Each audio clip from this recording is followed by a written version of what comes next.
Good afternoon, everyone. Welcome to Keyard Podcast, episode 16. And this week we are sponsored by Bolivian Marching Powder, freshly sourced from Big Dave's Botanical Gardens, just off the M25. Oh, we don't like a bit of Big Dave, don't we? I would like We'll a bit get of Wonky Steve. We'll get into Big Dave and Wonky Steve later because that has pretty much provided a whole week's worth of entertainment for both of us. But KB, how you doing, mate? Good. Bit of a I wouldn't call it a revolution, more as it's mixed emotions, because yesterday was my last day of the job I've been at for the last 3 years, and it's gotten even more emotional today when I got the card from them through the mail. So yesterday, there was a Skype call for me. There was a lot of embarrassing stories my colleague shared regarding, I think most of them was from 2 years ago, but I don't think anything's changed regardless. But there was times, I don't know if I've ever mentioned this to you, but when we went to Budapest last year, the journey to Budapest wasn't exactly the best one, I would say. And Katie would tell you more details, but I'm happy to just admit everything that went wrong. So to start off with that, there was, I was moving out sort of the same day, or was supposed to move to a different flat, so that made things more stressful, and I had a bit of a time limit to go on. But after that, I only bought one plane ticket, and I thought I bought two. That is strike one. Yeah. Strike two. Oh, God. So, Oh, God. to rectify that, I had to, with PayPal credit, get a ticket on lastminute.com. The only downside was that while the first ticket was London Stansted, I had to drive myself there to get to Budapest, while Katie, who, I graciously paid money to get her onto a flight, she had to fly from Gatwick. So we were on totally different flights for the entirety of it. But we got the same tickets back. So that is the rectification of it. I'll talk about that in a minute. The comments and stuff. So I saw your comment. when Thank you. Very good.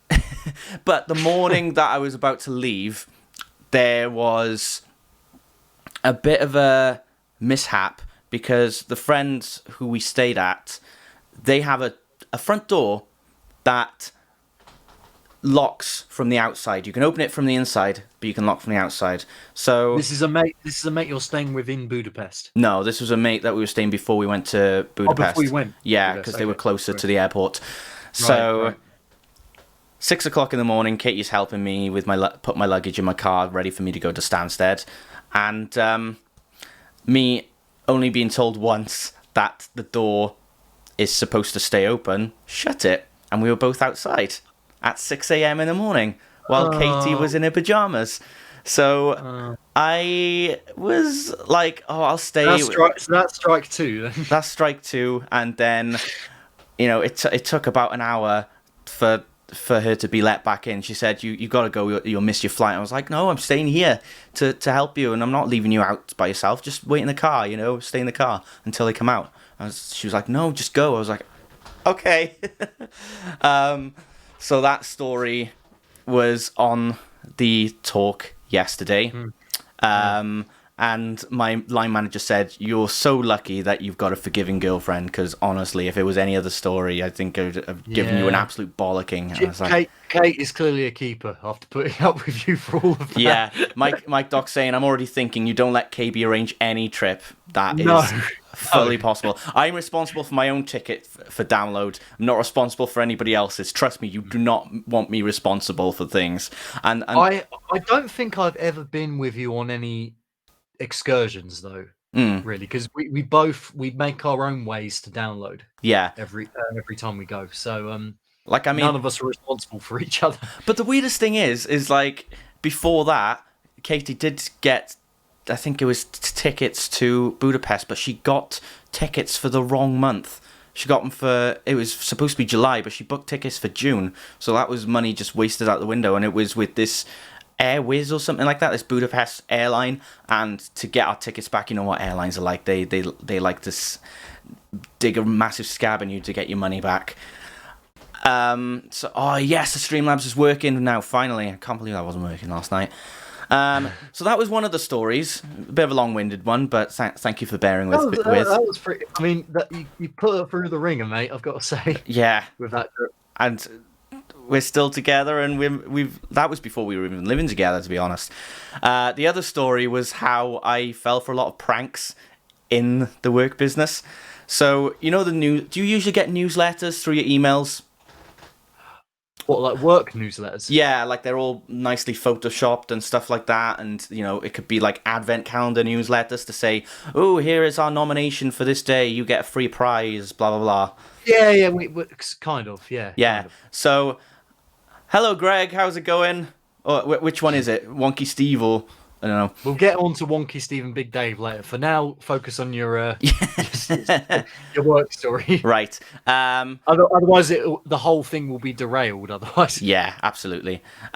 This will be like an interim sort of thing. So, what was I saying? Yeah, Newsletter. That's the one. Okay, newsletter. So the prank that they played on me was making a Photoshop one directed to me. So it said, winner is Kira Morel. You get one free gym membership for an entire month. Keep in mind the gym membership was £4, so how the hell I fell for this, I have no idea. They said, "Oh mate, well done." They were forwarding it to me. "Oh, well done, mate. Oh, you should print out. What you should do is print out the newsletter and go down to HR and claim your prize." I was like, no. Okay," but my colleague had to stop me on the stairs to get. Look, mate. No, it was a joke. It's a wind up. Stop. Oh God. £4 though, really? Did you really fall for £4 gym membership? Well, to be honest, I won another raffle, and I whilst wouldn't fall for it. It was like £19 because gyms are fucking expensive. Well, one time I won a raffle. This was a real one. Everybody won something. My line manager at the time got a free signed Cardiff City shirt, and what do I get? A bloody kids makeup set. That is just what. And did you ever put that makeup set to any use? Well, I think a signed Cardiff City shirt would do better on eBay than a makeup set. Yeah. So those are many stories, but it was I could go on and on. You could go on. You're gonna miss that place then. Yeah, there was like they talked about my messy car, how I went to ice hockey with them and I was giving people lifts home, but one of the people I was giving lifts to had to because I had a massive duvet and stuff in the back seat, he had to crawl over and it looked like he was lying in a bunker in the back seat of my car, ready to go to the train station. And the times I made sandwiches in the car as well, because I was just I always liked going to my car at lunch to have a vape or something. I was very much a lone wolf at lunch. I was like, well, I've done my work for this morning. I'm just gonna go recollect myself. And then this morning, they said they were going to send a letter to me, and those good luck letters. So there's quite a few messages here. There's Kieran, best wishes, enjoy your new challenge, good luck in your next chapter, keep working hard, you can do it. Good luck, buddy. Congrats on the new role. All the best. Warm luck. Show them what you can do. All that kind of stuff. And even my old line manager who just left also put a message in there as well. So to have one of these is very moving. But the one thing I did not expect, and this was the part I was like, oh my god, they got me a gift card, and guess how much is on this gift card, if I can put it. Free boutique set at John Lewis. No, I think higher. Makeup kit at Boots.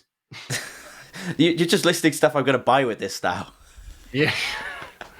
Yeah. I don't know. £100 is on this.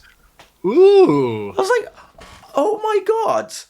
I that was the biggest shock to me. So one of my colleague watches my these podcasts anyway. So because he was talking about something from last week. I think it was the cringiest video thing. He was WhatsApping me about that. So if he's watching, I want you to pass the message on to everyone there. I'm totally blown away by this, and That's lovely. It's insane. And mind you, I mean, what can you buy with £100 these days? What, Snickers? Well, I mean, Crunchy. Well, I'm not gonna no comment. But no, I think it'll go to good use. There's Curry's PC World on there. There's Prime Walk, Waterstones, H&M, WH Smith. So let's buy a nice new paper, shall we? So yeah, that's my story. And Greg Excellent said, signed Cardiff City shirt could double up as loo roll if you're caught short. Wow. There's no need for that, Greg. Well, I mean, they shit themselves on the pitch anyway, so there you go. Very good. So I guess as for myself, I mean, I've been really, I've been burning the candle at both ends this week, so to speak. Mm-hmm. I got up at I didn't get to sleep last night until 4 a.m. I get a bollocking if I go to bed at 4 a.m. these days. Yeah. It depends though. If it's a Friday or like a day I'm not working is fine, but Kay's a light sleeper. What else did we do? We put up our Christmas tree yesterday. Yeah. And decked it out. Oh. We actually went to IKEA for it. Oh really? And, we did get a good Christmas tree last year, a real one. I think that was from IKEA as well. We've still got a lot of the decorations and stuff. Yeah, but it's a good one. And staff were very helpful. And although when we were in Milton Keynes, we stopped off at Boots, and there was a bunch of there was a girl in a dressing gown and her mate who were clearly of the undesirable sort of persuasion, so we say. Yeah. And they basically had a right, they were basically openly trying to steal stuff from Boots. While my mum was in there, and they were having a right go at the staff. And she was in like a dressing gown. She was wearing just nothing but a dressing gown. Wait, who? What? This customer? Shop. Yeah. They ban that in like Asda or something. Why do they allow that in IKEA? People are just going to be more encouraged to sleep on all the beds to try out. That's not what they're there for. Well, especially not during this time of COVID, at least. I know. It's like, so that was a bit upset. I wasn't in there at the time. I was sitting in the car. Got the tree up. I did my first proper jamming kind of stream yesterday, where I played songs on my guitar. Oh yeah, I saw that. And I want to thank everyone who in the chat at the moment who's watching this. Thank you very much for turning out for that, because my viewership, it's probably the highest amount of viewers I've got to date. Like I got like 12 to 15 viewers at one point. My stream, and I'm blown away by that. Yeah. I'm starting to get a song list kind of request type thing on the go for the next time around. I've already had a bunch of suggestions for songs that I need to learn. So at the moment, I actually do have a list that I wrote down. So Tree Centric wanted "Outside" by Stained. Do you know that song? I know Stained, but I'm I can't. on the outside. No, not that one. I think it's been a while. It's one of them. It was a duet. It was a duet with Fred Durst as well. They did one version which was a duet with Fred Durst acoustically. The Deftones Passenger. I'm going to see if I can learn that for next time. I Will by the Beatles, which is a Beatles song I've actually never heard of, but apparently it's from the White Album. Okay. I've got Ape Dos Mill, Must Have Run All Day in Trailer Park Jesus by Glassjaw, which is surprising because I usually associate Glassjaw, what's his name, the singer. He's very screamy, Mm-hmm. And I tend to play all my songs kind of acoustically, so I'm going to see how that can kind of work. Yeah. Apparently these songs are kind of a bit softer, Okay, yeah. And XTC, bit of XTC, old kind of British new wave band. That was a suggestion from Leisurely. And Simi wanted Devin Townsend Funeral, which is a great song, especially the acoustic version. And finally, Cardiacs Foundling, which was, I think, another leisurely suggestion. Yeah. You'll go Charmless Man by Blur, Greg. He's adding Charmless Man to that list. I can do Charmless Man, and I would like to play some Blur songs as well. Do you know what I want to see? Breathe Underwater. You know why? Because it's long overdue. Long overdue. Yes, I should explain that post download during the Bullet for my Valentine Gravity tour. I didn't mind the album personally. You know, a lot of people kind of chat all over it. Really, let's face it. I think the hate for the hate for Bullet was there way before Gravity existed. You know, I think that's where it kind of stems from in a sense. But after download, this was download 2018, wasn't it? Me and KB were discussing possibly doing a duet of "Breathe Underwater" from that record, which is written by. It was written by, I believe Charlie Simpson wrote it.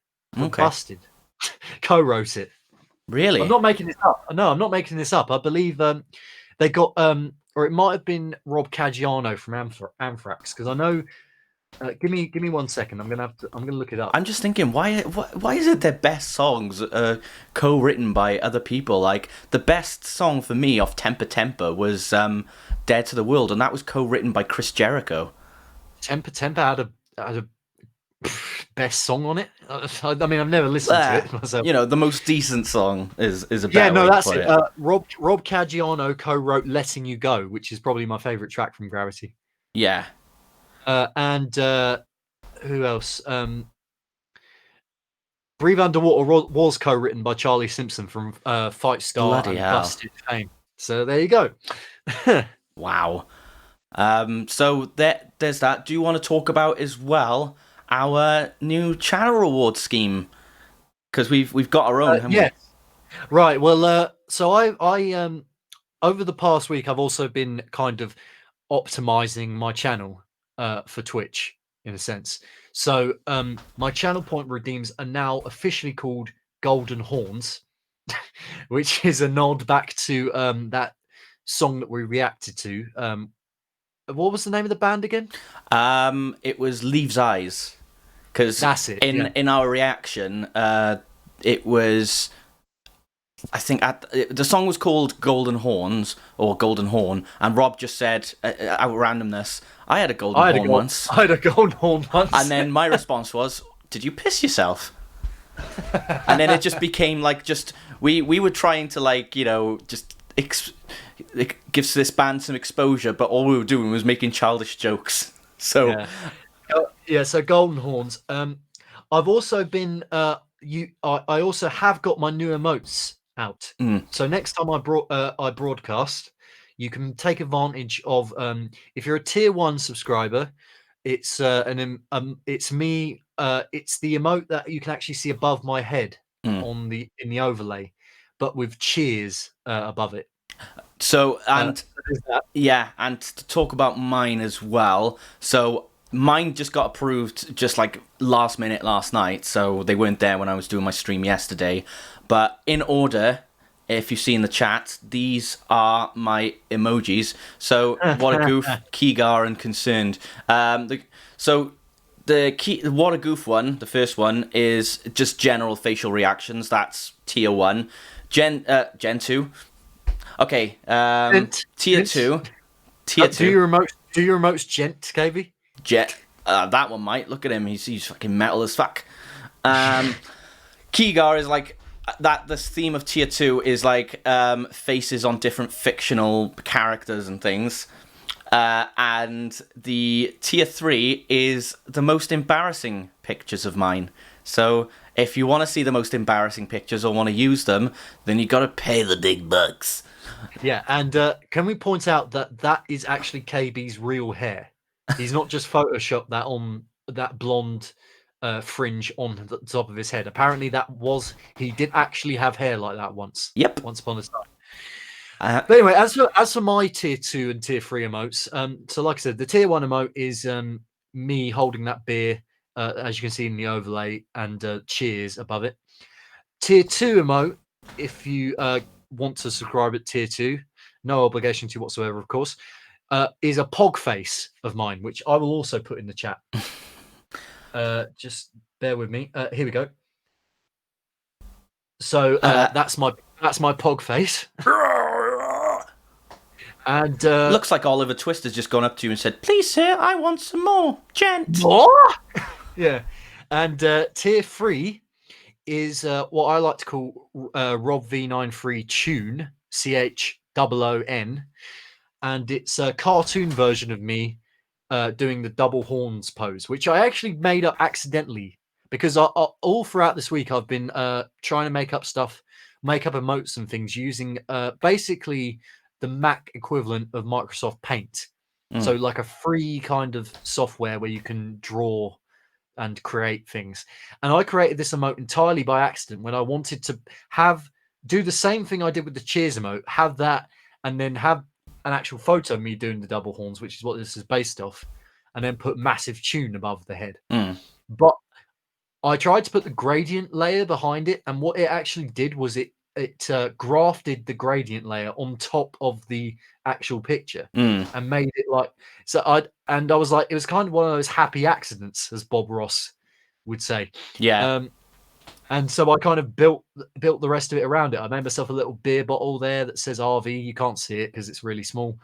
I put a little cheeky kind of sideways smile on it, and yeah, you can access that if you're a Tier 3 subscriber. Yeah. So the other thing I wanted to mention as well, I've changed it from naming as Tier 1, Tier 2, Tier 3 to match the theme of the key run or keys in general, anything that opens a lock or anything. So Tier 1 is Gate 1, Gate 2, and Final Gate. There we go. It's simple but effective. That's pretty cool. I need to come up with some clever tier names myself. All I've got so far is Tier 1 Legend, Tier 2 Legend, and Tier 3 Legend. Yeah, actually, I think it's called the Key to Gate 1. I can't remember what I named it as. Either the Key to Gate 1 or just Gate 1. You've gone through Gate 1. There we go.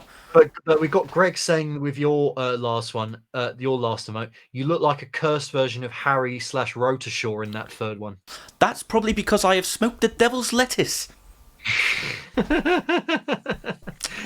You do look a bit like Rotashaw in the third emote, I've got to say. Yeah, that's if you get a hype train, you should call it the keychain.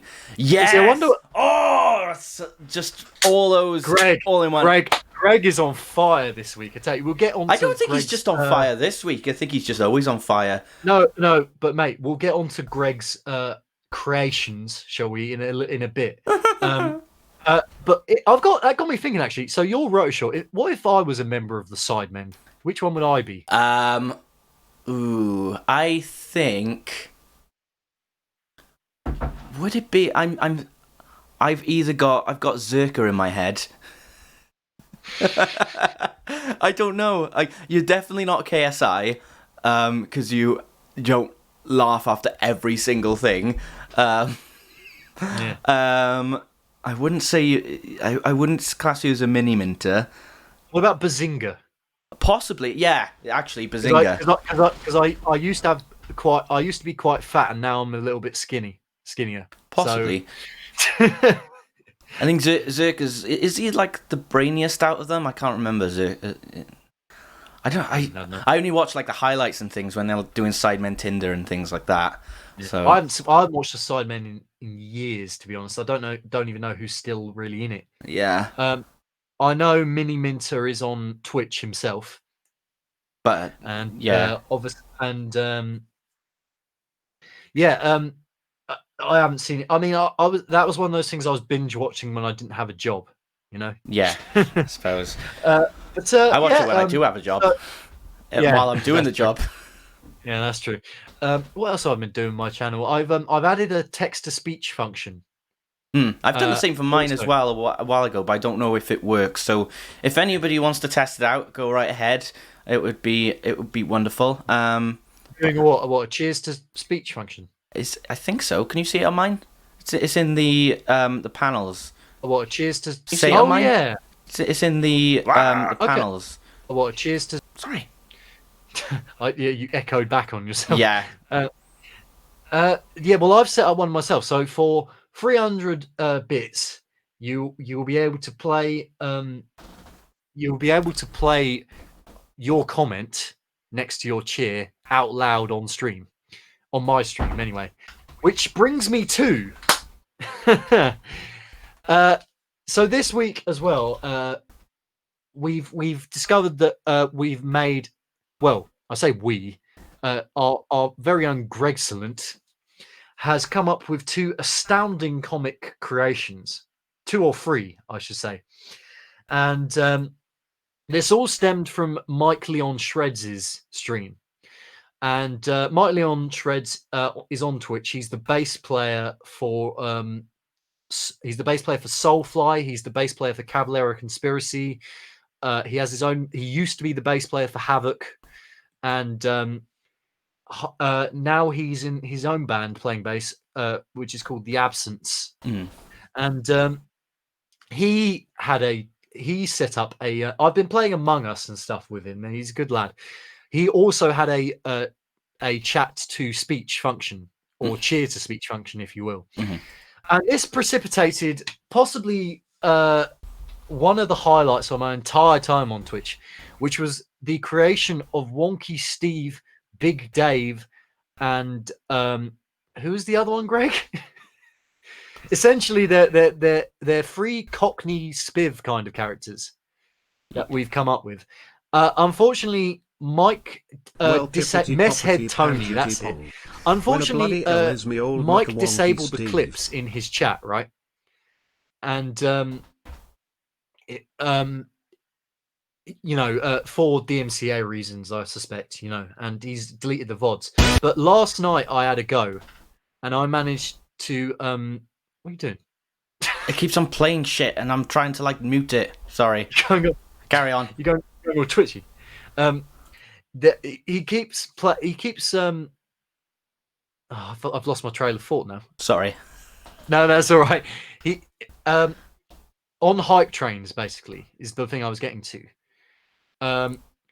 Greg decided to write out a big kind of load of Cockney spiel as Wonky Steve, and this made Mike laugh so hard that I chimed in with my own, Greg's other creation, which was Big Dave. So basically, Greg and I talked to each other on Mike Leon's stream as Wonky Steve and Big Dave. And yeah, like I said, he unfortunately, Mike has disabled VOD and disabled clips on the channel. But last night I managed to catch a little bit of the latest cheer that I sent to him, and I want you to just play this. Absolutely. So this is on YouTube, and it's my own unlisted kind of video that I uploaded because I couldn't put it in the Discord, unfortunately. So anyway, that's better. Okay, let's go. Well, pippity poppity panjity pong. Where the bloody hell is me old muckawonky Steve? Probably lying in a gutter somewhere off his nut on the old Charlie Choo Choo, the absolute spunk merchant. Anyway, it's Big Dave there. Hope that fucking monk Steve-o never shows his boat race air ever again, me old China plate. Any old China, come, comety, come. Jesus Lord. Come, comety, come. come, comedy, come. Come, comety, I was literally just making it up as I was going along, but I wanted to just elicit a laugh out of it. Gently down the stream. Comety, come. Yeah, like Life is young, dumb, full of cum. Young, dumb, and full of fucking cum, mate. Yeah. Oh my God. So I think. Yeah.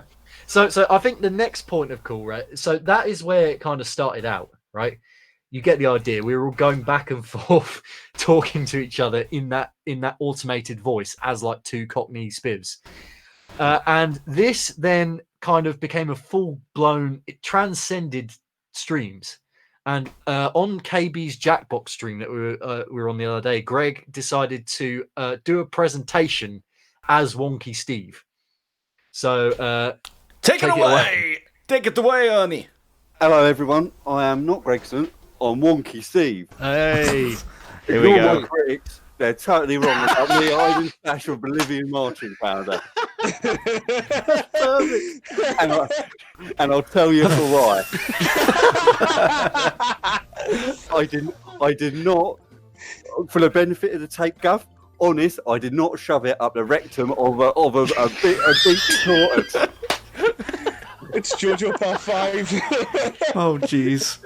If I were going to use an animal, the amount of marching powder I get through, I need a horse or an elephant or a rhino, not a bloody stupid little tortoise like that. Waste of time. Next slide, please. Hello, everyone. I am not Right, Gregson. and so that's then- part one.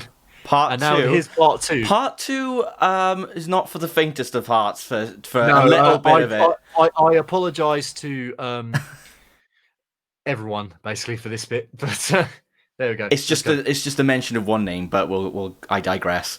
We'll let that slide. Go on. Here is the biggest obstacle to overcome with my problem that I'm having at the moment, trying to fish said Peruvian marching powder out of an elephant's rectum.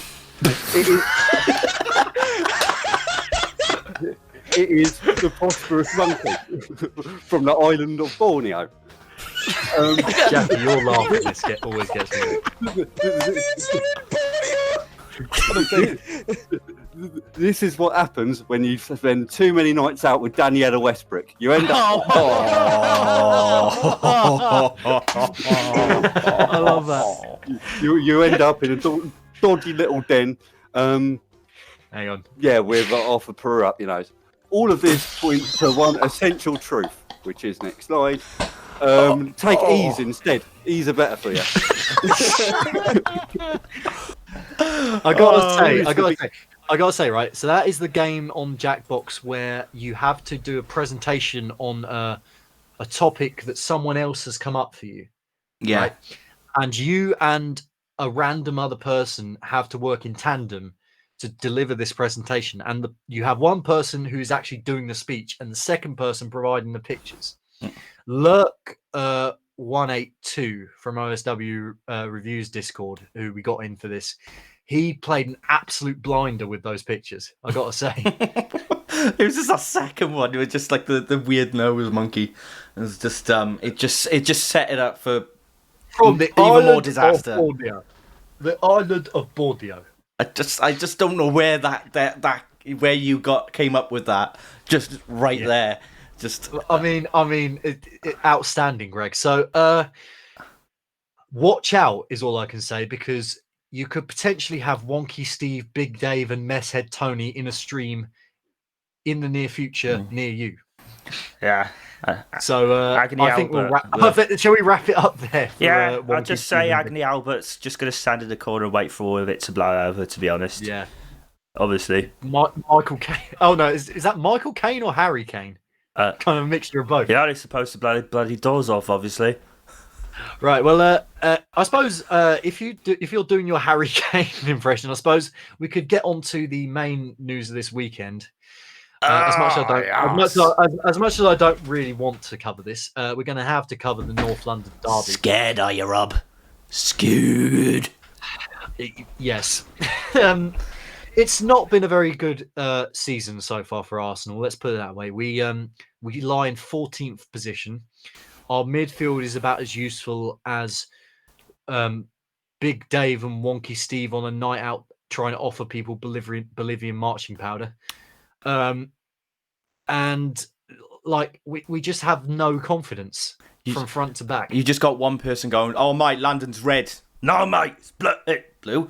No, it's not blue. Fucking hell, Blue? That's What are completely you, Chelsea? different, mate. It's red. It's red. This pen is... Lie reference. Nice. I think I was doing that anyway, on my alien thing yesterday. Oh, it's going off the rails. So Good. we haven't really done that well in North London derbies in the past couple of years. We used to win them all the bloody time, right? From about 1993 to 2011, I would say, or 2010, we were completely unbeaten at Highbury / the Emirates, our home ground, basically. And then since about 2015, I would say, Yeah. 15, 16, it's just completely like we have really struggled to get a result in North London derbies, particularly at White Hart Lane, which seems to be a bit of a cursed ground for us Yeah. of late. But some of the memorable North London derbies we've had over the years. There was the 5-4 in the 2004-05 season, where basically it was a fantastic game of football. We had goals from Vieira and Pires. This was the year after the unbeaten season. We had, obviously, when we won the league at White Hart Lane, where we were 2-0 up, actually, and you drew 2-2 with a Robbie Keane last-minute penalty. But we won the league at White Hart Lane, which is always nice if you're an Arsenal fan. We had the game in 2010-11 season where Danny Rose scored that thunderbolt from about 20 yards away. Was that? I'm not sure. Was that the last good thing he ever did? Quite possibly. I mean, it's the only thing he ever did against us. That's for sure. We had we had Thomas Rosicki, my boy, Thomas Rosicki. He was. I remember playing FIFA 06. He was always on the bench. But no, I mean, he's a cult hero of mine, Thomas Rosicki, for Arsenal. He's for one thing, he's a metalhead footballer, which is what you very rarely get in football nowadays. I know. Most footballers' music tastes are kind of mainstream. How do you think I feel after every one of our goals? We get Darude fucking Sandstorm. Change it. Well, you know what? At the Emirates, I've been to the Europa League game at the Emirates, and we've actually played the game by Motorhead, which was Triple H's theme in WWE. Yeah, that's cool. As a pre-match stupid song. fucking meme song. Just out with it. Yeah. Greg, as you quite rightly point out, we were 2-0 up in 2010-11 season at the Emirates, and you won 3. Or maybe we were 2-1 up. I can't remember, but I know Shamak scored in that game, and you won with a Eunice Kabul winner. Eunice bloody Kabul. But yeah, Thomas Rosicki. Sorry, I was getting on to. He scored the winner in a 1-0 win at White Hart Lane. Absolute rocket it was. He metalhead footballer. I believe in his playlist, he had an Arsenal playlist thing on the Arsenal YouTube channel, where he cited Killswitch Engage, Silosis, Metallica as some of his favorite bands. Nice. So, I mean, he's I love him. You can't go wrong, can you? I mean, you just gotta hope tomorrow that Sissoko doesn't score. Otherwise, that would be really embarrassing. Whenever he scores against any team. Mate, Davison Sanchez. Oh my god! If he scores the winner, I will actually leave the country. I just feel like I can't even. Yeah, but then how do you think I feel? Because I'd then be forced to say, should we keep him or should we not? I already kind of want him out the door in a sense because he's just getting worse and worse and worse, and then he scores, and I'm like, my mind is twisted now. Exactly. I'm in a dilemma. Should I keep him or should I stay or should I go? You know, he's a bloody cult master. A few other notable North London derbies recently, just to wrap it all up. Beating you 5-2 twice. You're welcome. We let you in. Once under Harry Redknapp, where Theo scored a hat-trick, and then the second time round it was a Cazorla, Podolski, Giroud show. Both times at the Emirates. Then that win, basically the only good thing that happened under Unai Emery was that North London derby at the Emirates. With a Lucas Torreira, his first goal for Arsenal, and then taking off that shirt. Yeah, it's weird, because when you look at players who have moved from London team to London team, you see Spurs players move from Spurs to Arsenal, but the Arsenal players, they can move from Arsenal to Chelsea and then Chelsea to Arsenal, and it's never like Spurs. I've hardly seen it Spurs to Chelsea or Arsenal to Spurs or even Chelsea to Spurs, to be honest.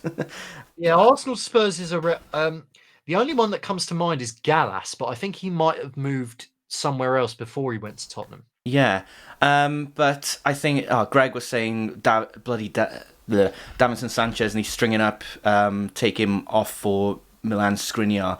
I fear that we are number one team in for Skriniar, and I hope that we can, get Skriniar in. He's being valued at the moment at 45 million, so I hope that we can get him down from that, because Inter are, I think they are quite desperate to sell him at the moment, so that might help get a bargain price for him. And he's a world class defender as well. So to have something like that on your team would be great. Because the thing is, we've got Eric Dyer and Toby who are like leaders in that defense at the moment, and they're kind of coaching Rodon with his natural ability at the moment because he's still quite young, and then you've got Sanchez who's just on this decline, and we've already sold Foyth because we just never used him. And Well, besides- I mean, and he didn't Tanganga. exactly cover it. He didn't exactly cover himself in glory, Foyth, in the Unai Emery win over you lot of the Emirates. The last person is Tanganga, who Jose has already said he sees him more as a fullback than a centre half. So you can't really, have him as a solid centre back in that sense if he sees him more as a right at least back. at least you have sent. I mean, the one thing from this week, right, which I was quite pleased about, because obviously people are bringing fans back to the stadiums now. Yeah. For certain teams. We played Rapid Vienna during the week and we won 4-1. And Lacazette's goal, by the way, was an absolute rocket. And the fact that that was our first goal with fans back at the Emirates for 9 months I was very pleased about that. That put a little bit of a smile on my face. Yeah. And Pablo Mari is back, which I'm very, very pleased about because he's definitely one of our better centre-back options, right? He's been out for 6 months, right? He got injured in our first game back after the season got postponed, which was against Man City. Mm-hmm. He immediately injured himself, like in the first. Well, maybe it wasn't him, but I seem to remember all of our players got injured that game, and David Luiz got sent off. Oh, Like, there's a after coming shocker. on. Yeah, there's a shocker, right? So I'm hoping he starts Mari against you lot. Yeah. I'm also hoping I can't believe I'm saying this. I think it's time to drop Aubameyang. Well, I don't know. I think it's just, like you said, he's in the wrong position. I don't like Lacazette.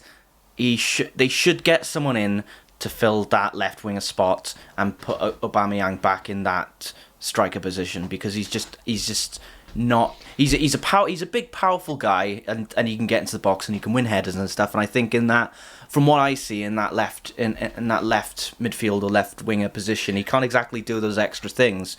That's why you can't from my perspective, you can't see Harry Kane as a fully fledged central attack because that does not allow him to drop deep in many situations because he can go up front if there's already cover in that attacking midfield. Yeah. Now, Harry Kane is he injured? No, so I think it was more of I think it was more for safety, leaving him out of that game. A precaution. Yeah. Yeah, because I don't know what was happening in that game. There was just not much drive from the players. I don't know if it's to do with pride from not being in the UCL, which I think is stupid because if you don't, the Europa still matters for something, and it's just not wise to keep team spirits up by just like bottling games like that. At least because the thing is we didn't win. Sorry, we drew, but we caught up with penalties. Like Gareth Bale scored the first penalty, and then Dele Alli scored the second one, and Son scored his own goal. Whereas they scored absolute belters. I mean, you could blame Joe Hart for that kind of stuff, but those situations shouldn't have to be a thing in the first place. And I think at the moment we've got to get over this idea of scoring a few up and then just hoping to just keep the defense on. Whereas I think it's just the press is important. I know Ndombele isn't. He's not a full match fitness. Like he's gassed at like 60 minutes, so it's hard to keep him on for the entire game. But then that's why you got Lo Celso, because I think having both of them on the pitch at the same time would just work absolute wonders. But it's not very possible at the moment because of that fact. There's not many. I don't think there's a lot of players at the moment that are fully match fit. The ones that are like Harry Kane, Eric Dyer, Toby, a lot of those elite sort of players. Son Even Lucas is probably the most fit out of Bergwijn and Bale. So yeah, I think that is our one big weakness at the moment, is just the match fitness. And I think Doherty, I still want to be patient with him, because like he's been having quite average matches, whereas Aurier is just, since he's had that competition, he's just blazed it. Yeah, he still gives away the odd free kick, but in terms of his work rate and things like that, I think he does a much better job than Doherty at the moment. Yeah. So I mean, I apart from the match fitness issue, I really can't think of a reason that you need to worry for tomorrow. Yeah, I just think football's my thing has always been about football being a very unpredictable game, and anything can happen. Everybody was saying about the match last week, like, oh yeah, we're going to go up 2-0 or 3-0. A lot of people were saying that, but I was like, hang on now. We just about beat them in the Carabao Cup with their first team and stuff, and anything could happen again. So it's I'm really struggling to put into words our problems this season. Just too many people in our side that just do not care, are just there for the money. They really, I don't know whether it's the situation of the pandemic affecting them, because we have a very versatile, diverse team in terms of the amount of nationalities that we have in our squad. But at the same time, everybody's affected by the pandemic. Every single player, I'm just trying to come up with excuses as to why we've been so poor this season, because, I mean, at the beginning of the season, I was super confident in this team, especially when we signed Partey. I thought this was like the next piece of the puzzle, and it would complete the puzzle, and then we would go off into the sunset happily. Yeah. The reverse has happened. We've somehow regressed from how we were last season. This is the worst start to a Premier League, to a league season we've had since about 1904. Yeah. Right. I mean, and it just boggles my mind how this team, Arteta just cannot get a good result out of them. Because all the elements, I think, are there. They really are. I think Tierney is, he's solid. We've got a solid goalkeeper in Leno. We've got Partey as a solid box-to-box midfielder. We have Aubameyang, who scored goals for fun.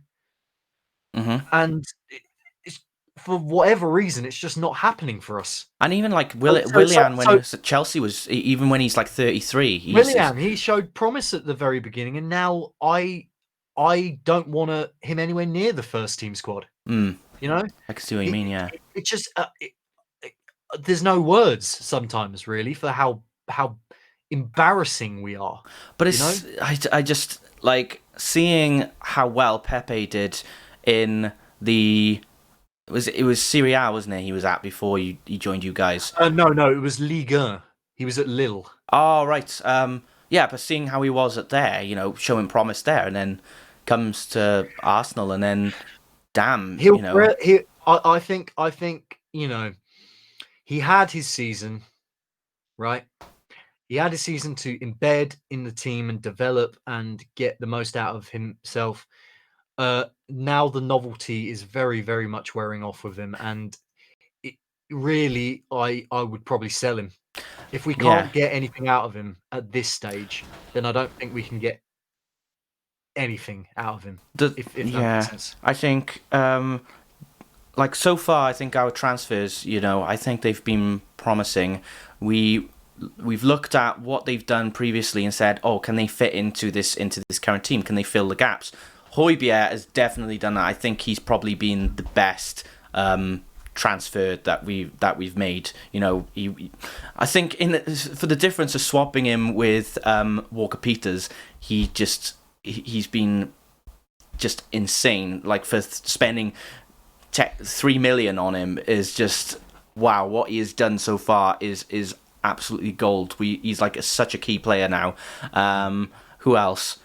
Then Doherty, I think we needed a right back, but I don't know Doherty played in a completely different system, so it's hard to fit him in Jose's system where he's expected to be a bit more defensive. Reguilon, we didn't have that threatening prowess on the left hand side, and now with Reguilon and it is just his pace and his reactions and stuff like that. He's just been really good. Bale, I think when he's back up to full fitness, he will find a spark again. And then who else did we do? Carlos Vinicius. I think he's showing promise as well. And Jose did definitely say that he has potential to play in a 2 up front situation. Rodon, yeah, absolutely. We haven't seen much from Rodon at the moment. I mean, there was that mistake last game where he headed the ball and Giroud almost scored.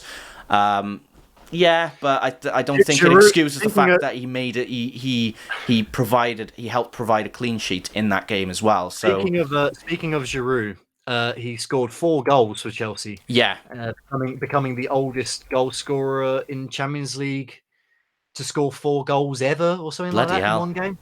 And my heart obviously sank when I read that. He's because it's as if things can't get any worse. One of our former strikers is still breaking records in the Champions League for another team. Yeah, I think. It's just Giroud just seems more underrated because Lampard seems to want to play. I always liked Giroud. Yeah, I can understand why he wants to develop Abraham because he's younger, but Giroud has so much fight in him at his age. There was the inconsistency issue with Giroud when he played for us, and some people can point the fingers of the year we came second to Leicester in the league. Özil was providing a massive creative spark, and Giroud just was not delivering. But I think now with Chelsea's high pressing sort of style, Giroud is in those positions where he can deliver, where he can finish quite effectively. Like I remember when we played them and we lost 2-0 against them last season because I think it was Marcus Alonso and Giroud who scored, and Marcus Alonso was just pretty much on fire in that game, and we thought we could get back, and then we lost Son. Yeah, but so just really, so let's look at our signings, right? So we got in Runason, who is he's a backup keeper. I still don't think we should have got rid of Martinez.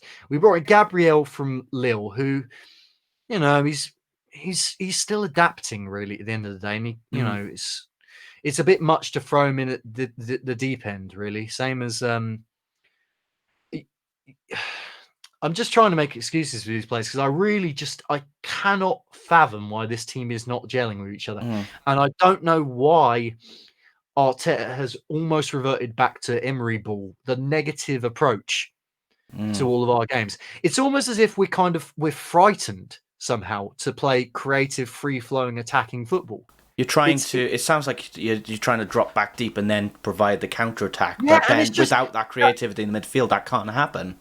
Yeah, and it's just, I don't want to really come across as like one of these plebs on, who these entitled plebs on Arsenal Fan TV or whatever. But it's not the Arsenal way to play so negatively. That's not, we need a bit of creative spark up top, and we're not going to get that with Dani Ceballos and Willian at the moment in the form that they're in. This is like the worst midfield I've since the days of Hilliam, Goldrick, Selly, and Helder in the 90s. Where's the Robert Pires and the Freddie Lundberg and the Patrick Vieira? Yeah, I mean, this following Balogun kid, he scored a goal in the Europa League. He could potentially be something, but he's 19 years old. We have Martinelli still to come back, but he's 19 years old.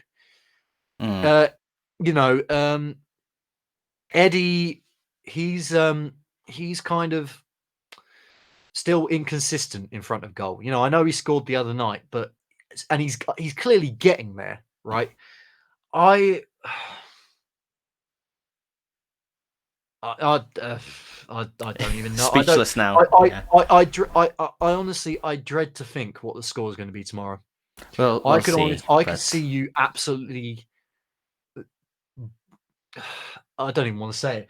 I can, I can see you absolutely decimating us, right? Because Arteta just the players just are not playing for Arteta at the moment. Mm.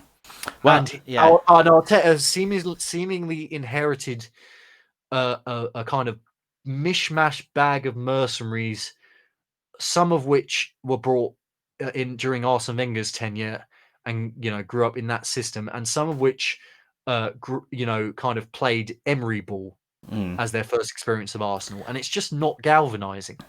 I feel like the games where we absolutely come alive are the derbies and against teams like Man City. Like, whenever we play Man City, we're like, not to sound too big-headed or anything, but we are pretty much a bogey team for them.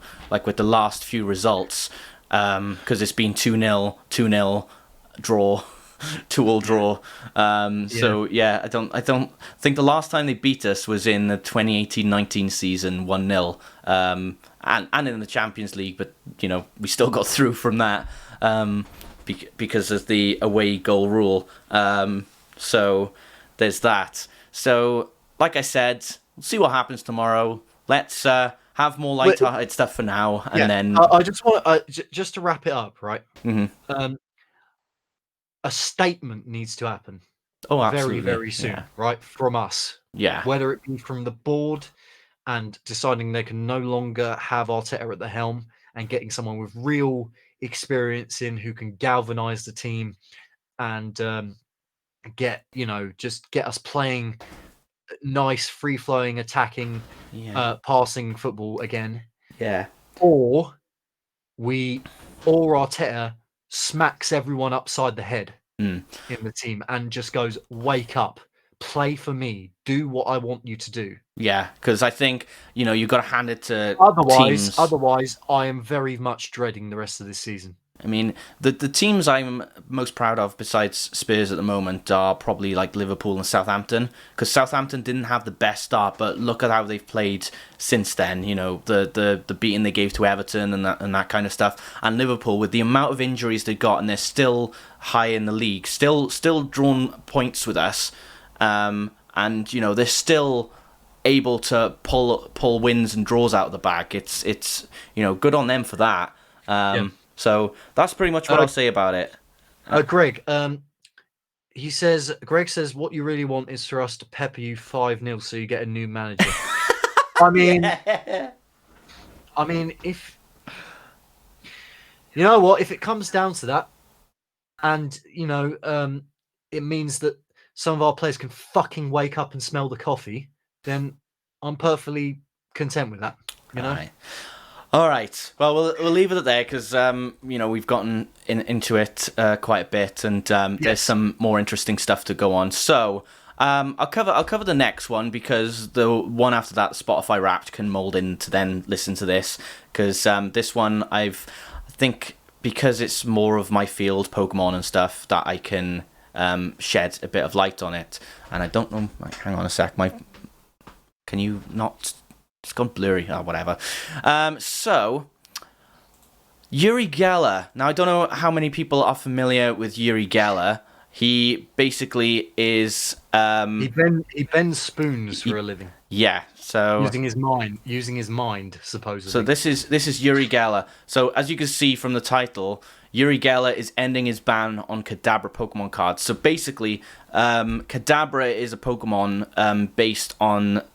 being able to bend spoons with your mind, because it's a psychic type, and it starts from Abra, which is like this sleeping kind of Pokemon and teleports everywhere, and then Kadabra has a spoon, and then Alakazam has 2 spoons. So if anything, you should have banned the Alakazam card rather than the Kadabra card. But basically, Uri Geller 20 years ago sued Nintendo and Game Freak, one of the two, for using his likeness of the art of spoon bending, and that meant that they could not print Kadabra on Pokemon cards for the next 20 years. So he could still stay in the games and everything, but as far as Pokemon cards go, no, you can't. So you can't run a good Psychic type deck back when it was like Generation 1. Mike Doc's also saying then he's claimed to make it up to Scotland by helping Marshall save... Oh, no, sorry, that's something different. I thought that was Uri Geller. Uri Geller made David Seaman save that penalty in Euro 96. Yeah. He was also responsible for the Hand of God as well.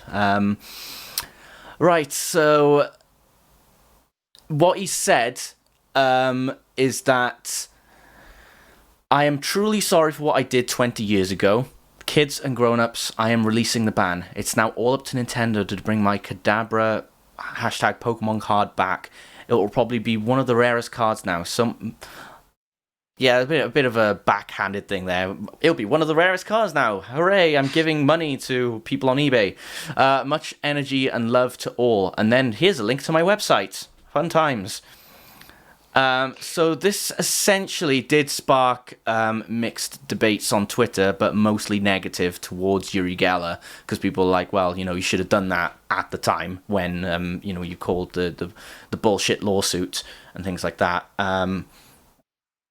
So I'm just seeing if it's related to...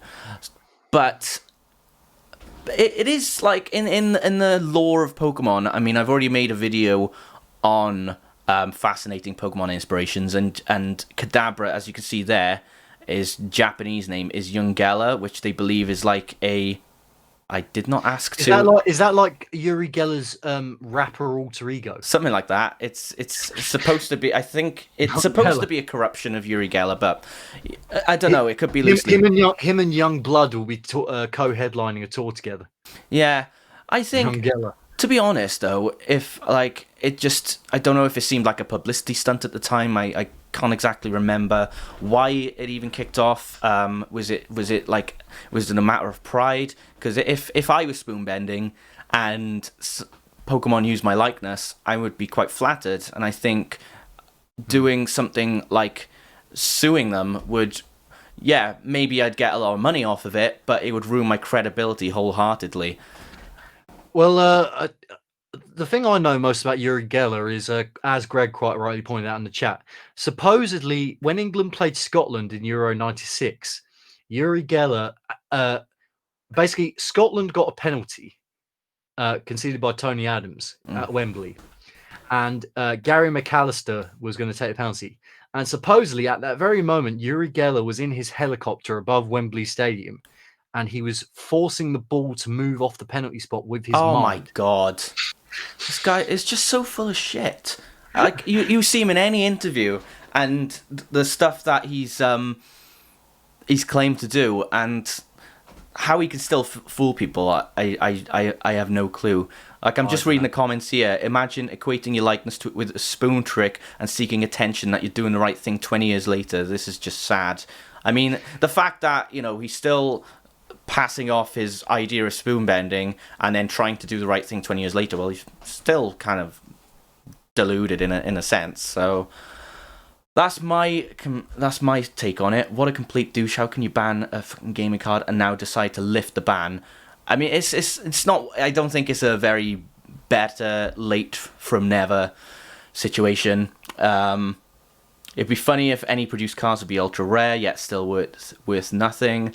So that's pretty much the gist of it. So, guys in the comments, let me know what you think. It'd be good to get your take on it. I mean, at one side, better late than never, but at the same time, can you trust that this guy has changed in 20 years while still putting up the same act? That's essentially it. But let's go on to, because there has been quite a few controversies in Pokemon, like, since its creation, and some of them are quite ridiculous and very funny and things like that. One of them was this Pokemon Unite. This was this year, actually, and this is like, as you can see by the picture, it's very much a like League of Legends spin-off. So it just seemed like, from a sense, that they were kind of making a bit of a kind of a not their own original creation, but of something else. But it is free, and I think it was because it's Tencent was the company, and don't know, something to do with China, but not too sure. Jinx. You know what? I am actually going to get some water because I feel like I can't really contribute to this That's fine. discussion. That's fine. I know I'm very, very thirsty, but you go and dance monkey, entertain the crowd. I'll be back in a minute. Well, that's what Jinx is doing right there. So, guys, I think, well, since the amount of times that I've kept Rob talking about things on his own, I think it's quite relevant for me to do the same. I don't know if anyone remembers this Jinx controversy that people thought that Jinx was supposedly mimicking blackface or something, but it was more of a blackface ministry elements that make it a racist caricature, but it was supposedly based off a Japanese fashion design where there's people, mostly girls with this long blonde hair and pouty lips and dark skin and things like that.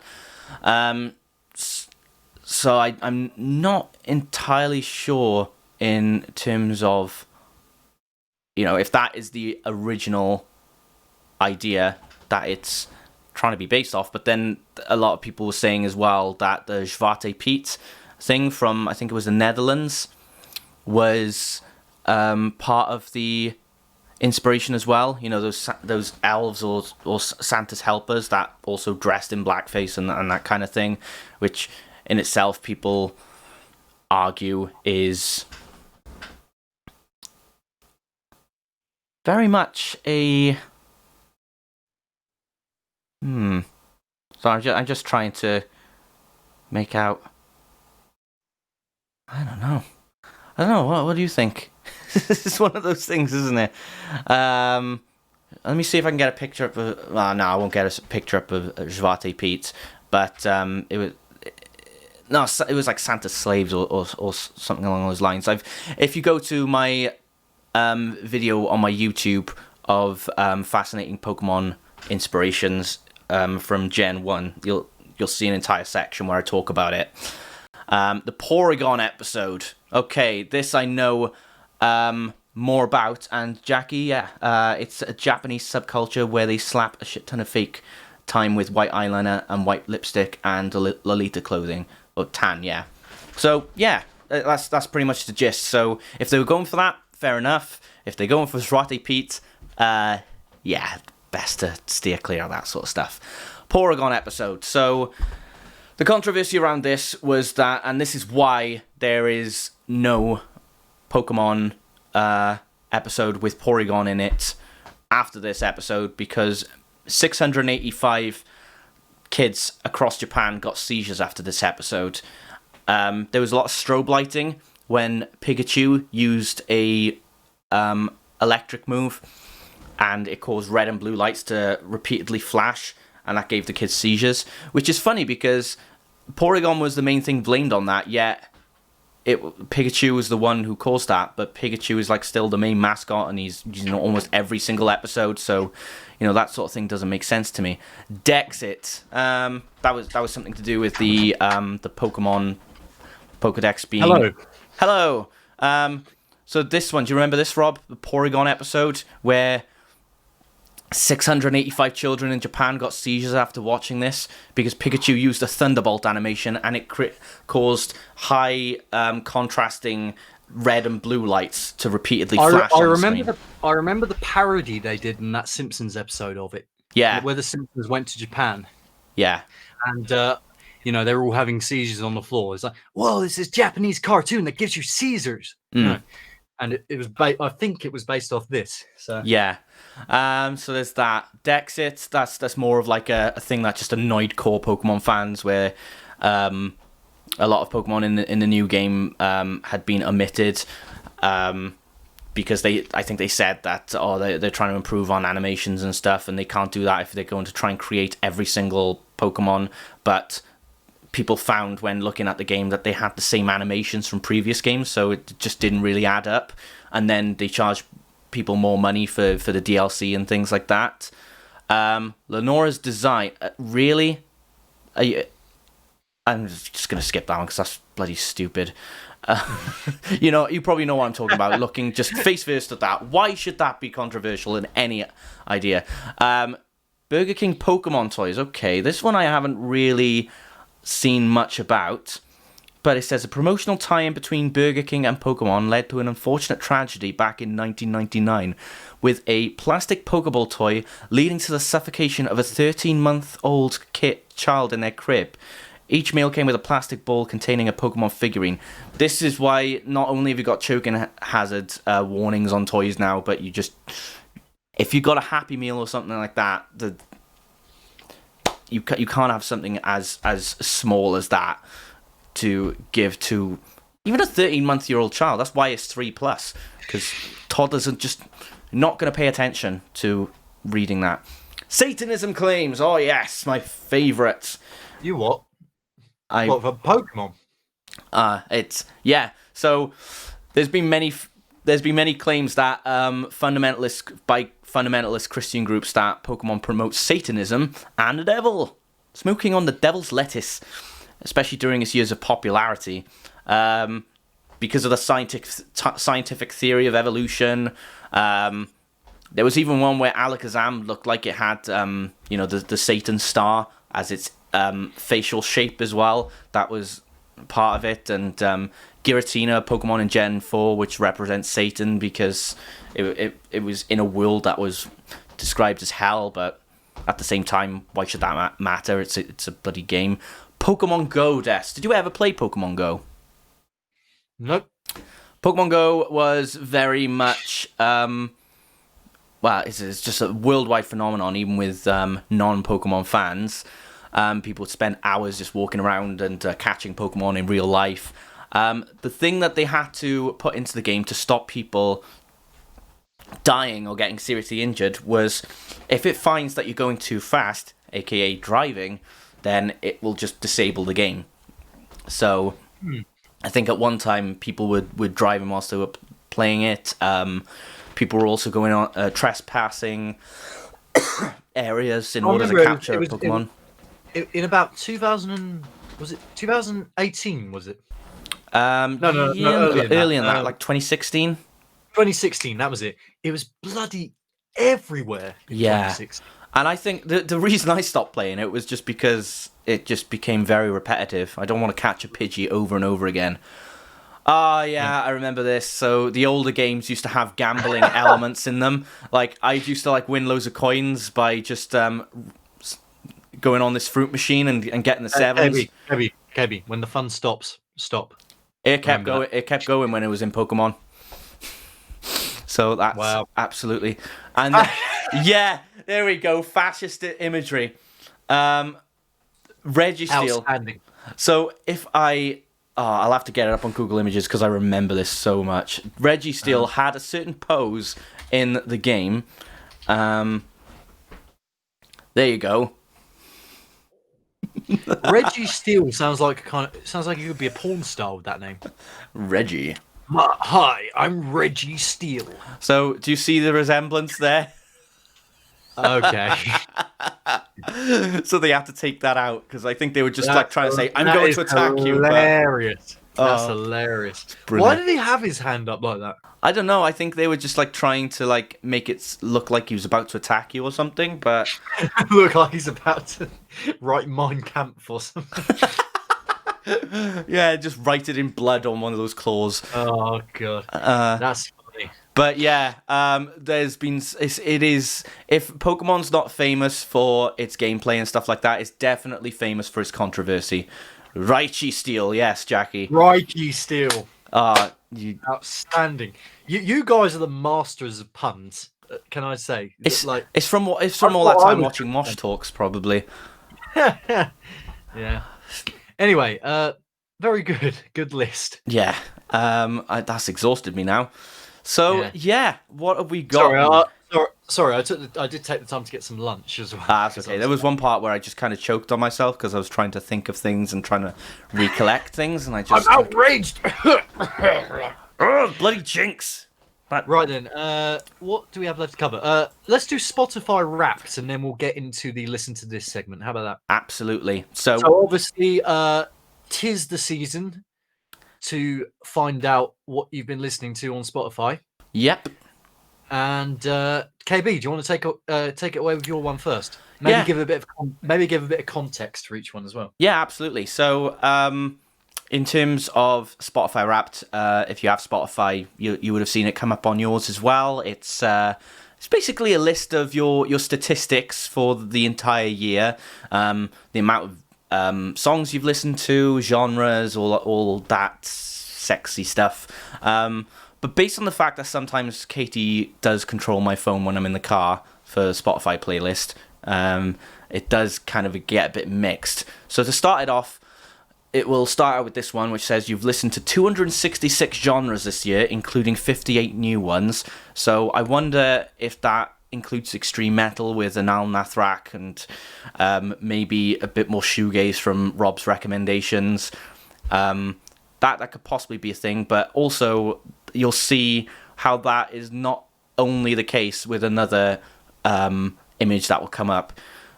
Because I have discovered 217 new artists. Thank you, Bees.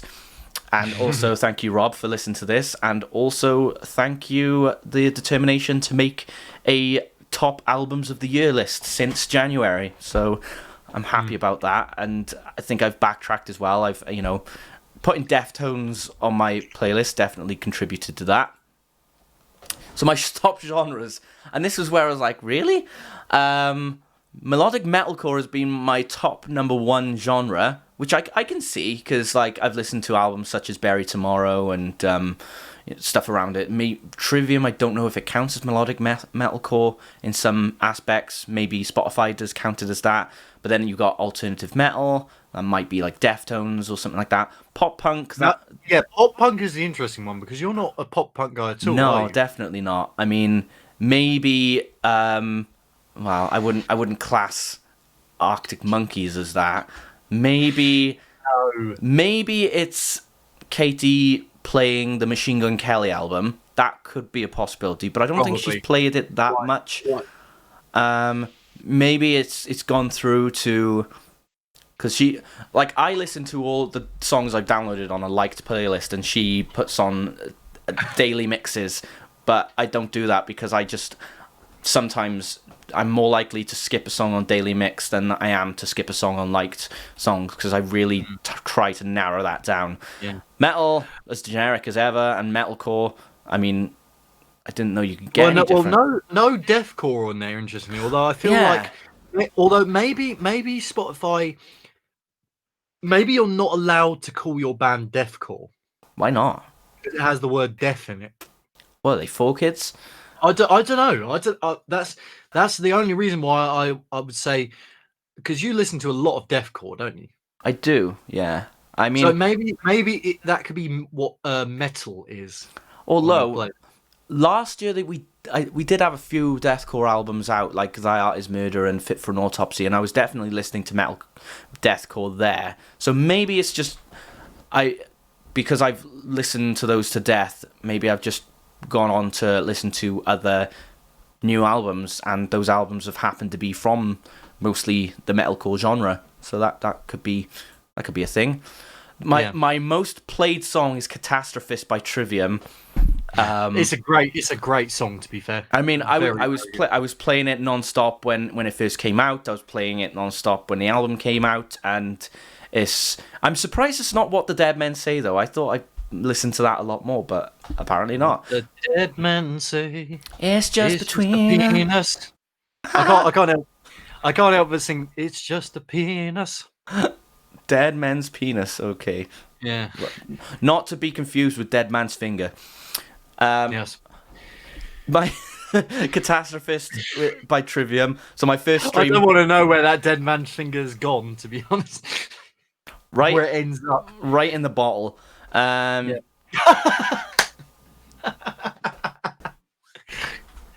Oh dear. How did you get this up? I'm curious about my taste. Get what up? The dead man's penis. Need a dead man's finger in somewhere to get it up.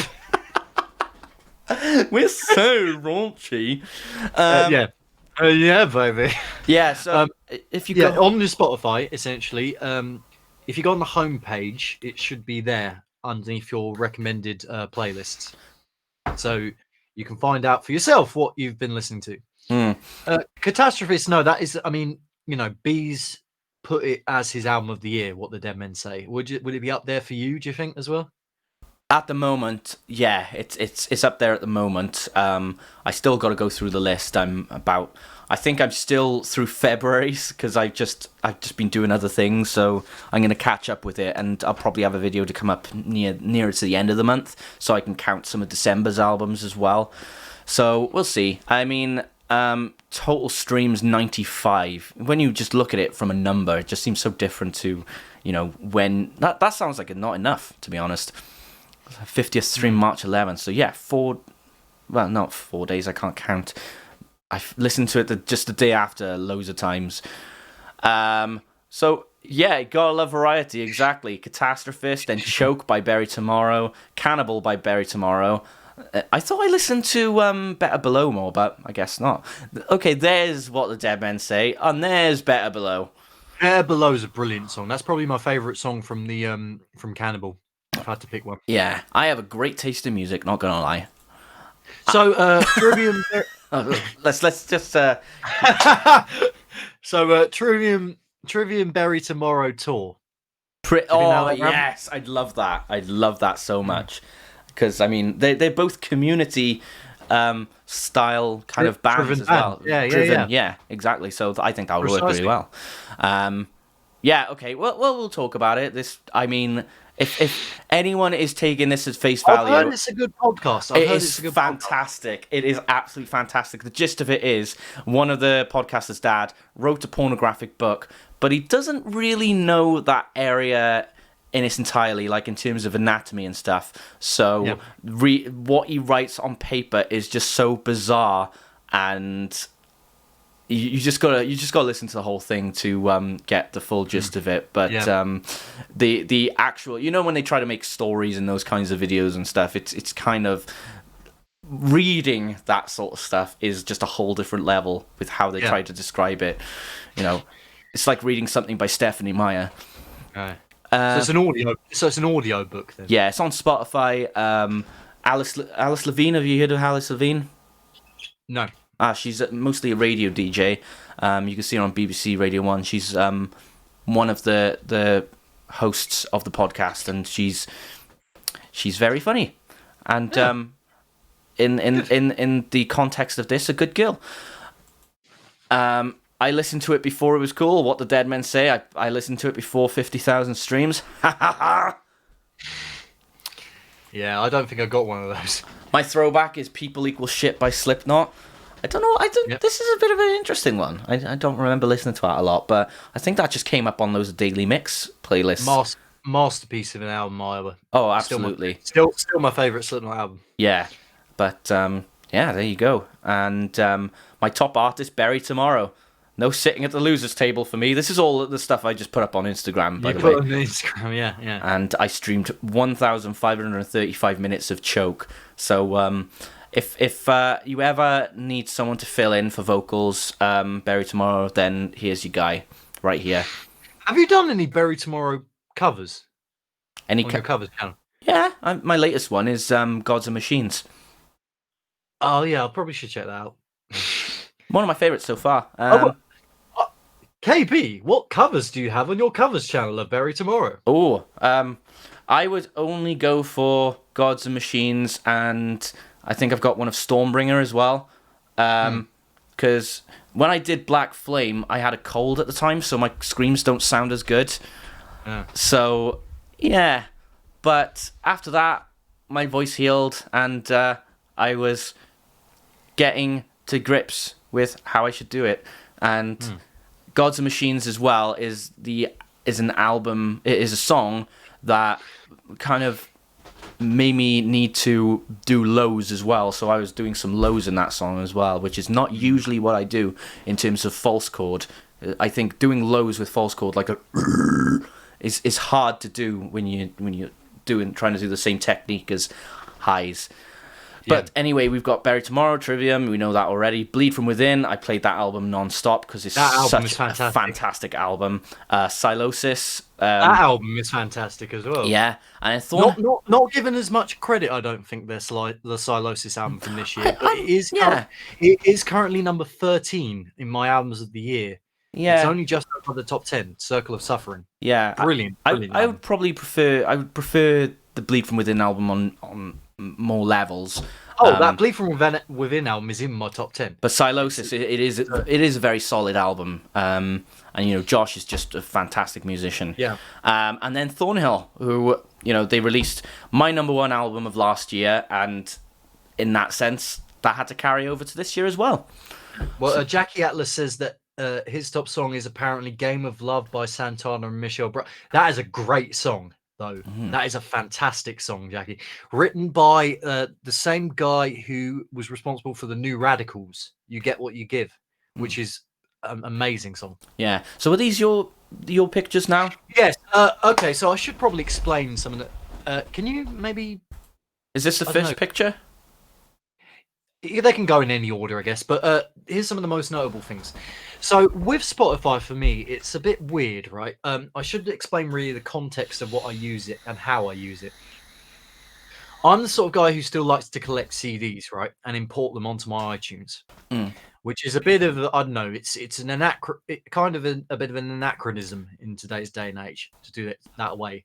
But it's like a sort of I won't say it's like a ritual, but it definitely holds a place for people. So I would say most of my favorite artists and bands that I listen to over and over again, I listen to via my iTunes, and also I specifically create playlists which are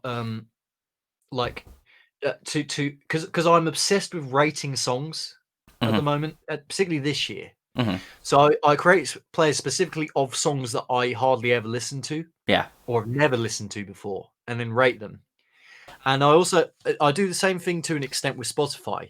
But I also use Spotify to play songs by my mates' bands over and over and over again to just get the rack the listen count up, and get them a bit of exposure. So it's a bit wonky in terms of what I'm actually using Spotify for, and as a result, my Wrapped is kind of coming out a bit weird as a result. But 5 of my players gained 90 new followers. I imagine it was mostly the OSW review playlist I made. I don't know why. I was just completely bored during lockdown, and I at the beginning of lockdown in about April, March, I retraced through all of the OSW review episodes, and this is so sad. I basically went through all of the songs that they covered a cappella style during each review and put them into one massive playlist, which you can follow. It's called OSW Review.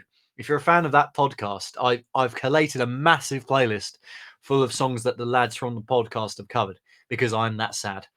So I imagine that's where the majority of the followers have gone to.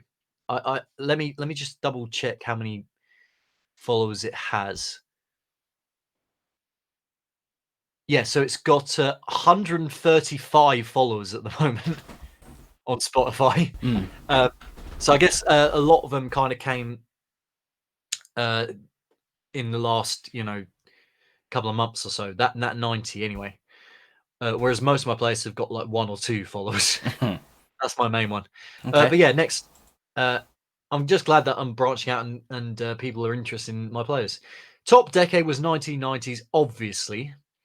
If I were going by the Afghan Wigs, that's another thing of the algorithm problem because I don't know that song at all, but it's just part of a massive playlist that I've curated where I've put like bands and artists that I need to listen to in one big thing, and I'll play it on shuffle as I go to sleep. It's like you have listened to it, you just don't remember it. Yeah, I have listened to it. I just don't remember. I listened to a lot of music for one, and also it was probably playing over and over again as I was asleep with my earphones in, So, but I agree with my top decade being the 1990s because, most of my favorite bands originated in the mid 90s. Alice in Chains, Oasis, Deftones, you know, Yeah. Okay. Foo Fighters. I listened to 830 artists this year. Okay, that's more Yes. than me. Yeah. I would like to again. I would echo your sentiments in thanking Bees for this because since I started following Mosh Talks, my palette has expanded considerably, and you've helped as well, introducing me to like deathcore Mm. and things like that. But my God, yeah, I've been on a roll this year with new artists, and this year, it's unprecedented for me to come up with an album of the year list that's like more than 10. Yeah. 9 albums. I find that this year, my list has got 71 albums on it. Yeah, I think like last year, I couldn't even like. There were so many albums that I wanted to put on my list last year that I just could not round it down to just 10. I had to pick 20, and there was some on there that I was like, I don't really have much to say about it. So it could have been a top 25, but I just settled on 20. And if you follow Mosh Talks on Twitch, you'll probably know my top 30 list because I did disclose it to Bees. Yeah, of course. But however, did I show you what the highlight from the album of the year show? Did we cover that one? I think. Where I took off the Oh shirt? yeah, we did that last week. So no, we didn't. No, we didn't because that came straight after. All right. All right. Well, I guess for a last minute thing to kind of on the end of this Spotify wrap, we could show the video of me being interviewed. Okay. By Bees. Yeah. It's on my Facebook if you want to look at it. But if you want to, but I'll pad it out for now. Whilst you're looking for it. Yeah. So yeah, I came up with basically a list of about 71 albums. At the bottom of that list, I have stuff like Father of All and Mushroomhead's new album. Not great albums. But the very top, sits Loathe, Deftones, The Hell, Bob Mold's album, Higher Powers album, Hum's album. In fact, last night, Bees interviewed Jeremy Bolm from Touche Amore on Mosh Talks, and he was hyping up that Hum album as one of his favorite releases of the year. So I'm glad that Hum album is getting so much recognition because it is utterly brilliant. Yeah.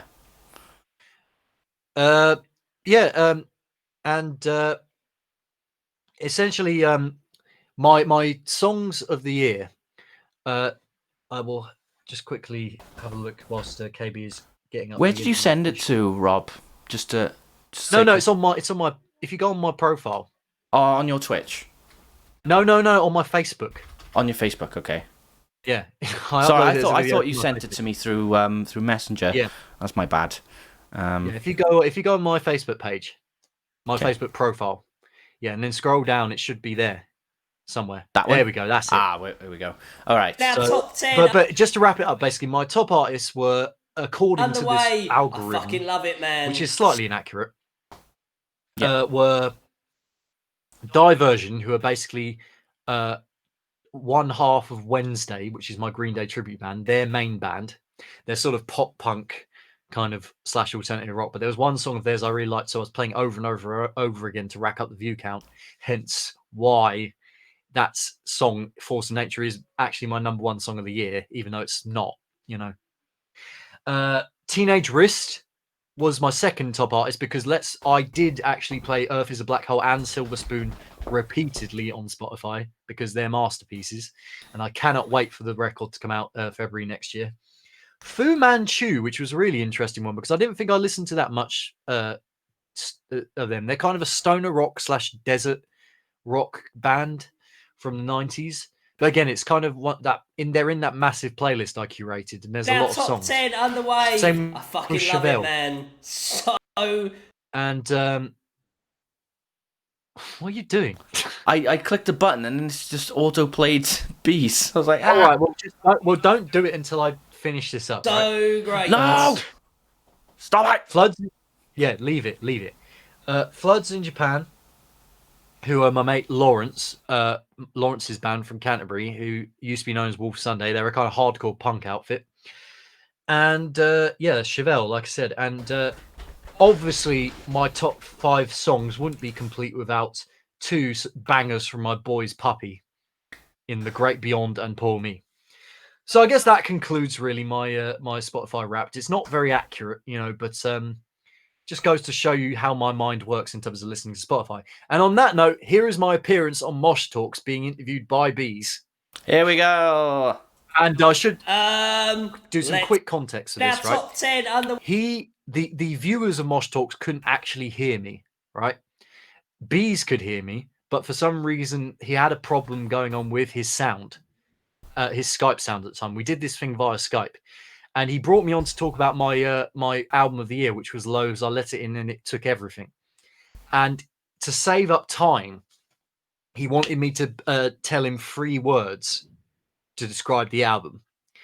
What he was not prepared for how this interview was actually going to go down. So please do play. Okay. Way, I fucking love it, man. So great. I think I've heard him say let's fucking in this do podcast so many times now. this. Oh yeah, Because I've accidentally played it. Number 9. South London. Rob, Fucking. I am comma. going to It's call like a fucking you, comma to him. my friend. I hope you have your 3 words ready for me. Here he is. Rob. Yes, and he's wearing a Gooner shirt. Come on. Utu B. I thought you were wearing a bib. That's my favourite Arsenal shirt as well. And And you the see, I was having Arsenal. problems with the Right, green what have you screen got 'cause for I was me trying on to show those him, 3 words, my man? some drawings I did. You got it. The background. I can is, hear you. I I don't did think this they stupid can, green but screen I can. background thing, right? And it wasn't working. I can't Look, see. as you can see, It's your paper is being see-through. So let me know your 3 words and I'll pass them on.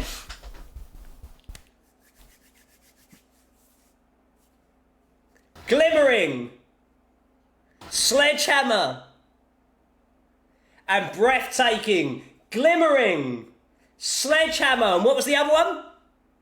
Breathtaking. What have you got for us? What do you think Greg is picking at number 9? It's good to see so many of your picks for number 9 here. Imperial Triumphant, Svalbard, Gravedigger. I gotta say, that Spanish Svalbard Love, album is really a good, bunch even of though people that's saying not my album of the year. Svalbard. Rob, I don't think well. they've got it. So I'm going to say... Yeah! I'm going to say nothing and let you do the talking for me. Amazing. Legend. Rob, that was some fucking WWF I like that. style shit. I did. It was Mate, a WWE such a style. pleasure It to was like talk when to you. I'm Sting so took off sad the that we can't NWO do this shirt to properly, reveal but NWO I'm Wolfpack going to underneath. I'm going to try and fix this up in the next couple of weeks and make sure that we can keep doing this. Rob, mwah, have a good night, I had a man, beer and in my hand, but I'll again, catch it was, you it was kind of obscured by the green. Yeah, I love that fucking guy. Brilliant stuff. So, low. There you go. Are the There we go. No. Wonderful. What a lad. And it goes I love straight these. back to this. Have you covered all this now? Or Pretty much, if you want to skim through in case there's anything I missed. No, please, that's Daddy? From, That's all we want to see. There we go. that's from last time. Okay, wonderful. So that sums up Spotify Wrapped as well as Rob's wonderful promotion of the band Loathe. And I got to agree myself that that album is absolutely spectacular. So only soon. Yeah, that's We'll not get true, by the into way. we'll get into our albums of the year more probably in one later on this month. Yeah, absolutely. Have you closed that Facebook tab, by the way? Because I think that video is still playing. Yeah, but it's not showing it on the podcast, so just don't worry about that. All right. Well, I'd close it anyway, just in case, because like. Oh no, yeah, I have closed it. My bad. Yeah. Cool. Right. Listen to this. Mm-hmm. Let's get into this segment. It's the return of Listen to This Mm-hmm. after a week's absence. Yep. So, do you want to go first, or shall I? Have you got your information for me? I have got all my information. Right. Okay, you go first. then. So, let's do mine first then. KB, have you heard of a band by the name of Irist? No. Or have I? No. Sounds Okay, familiar, well, but I don't know. No, maybe. I was turned on to this band, like many musical ventures I had the pleasure of pursuing this year by our very own Terry Beezer from Mosh Talks. He placed this album in his top 30 albums of the year, and I'd never even heard of him. He never played him on Mosh Talks, right? And I was completely befuddled as to who he was on about. He showed us this song on stream, and I was like, whoa. This is a band worth watching out for, because this is a brand new band, right? This is from their debut album, which is called Order of the Mind, and it was released on March 27th this year on Nuclear Blast. And essentially, I'm going to read you from the Kerrang feature of this band. It's pretty clear from the first listen that Iris is going to be one of 2020's most important metal acts. On their crushing debut, Order of the Mind, the Atlanta, Georgia-based quintet, same as Mastodon, I might add, blend aspects one recognizes from many of modern metal's heaviest legends: the throttle and swing of Gojira, the thoughtful bludgeoning of Meshuggah, the arcane sneer of High on Fire, into a blistering sound all of their own. It's this progressive yet merciless middle ground that got them snapped up by Nuclear Blast. The band's first single, Burning Sage, comes in the form of a video that sees with Iris' compelling sonic fusion. And they said they started this band with a lot of conviction, but also an openness to allow songs and ideas to develop naturally. It was more about colouring the sound with elements you wouldn't necessarily hear in heavy music. So there's a very much a post-rock element to this sound.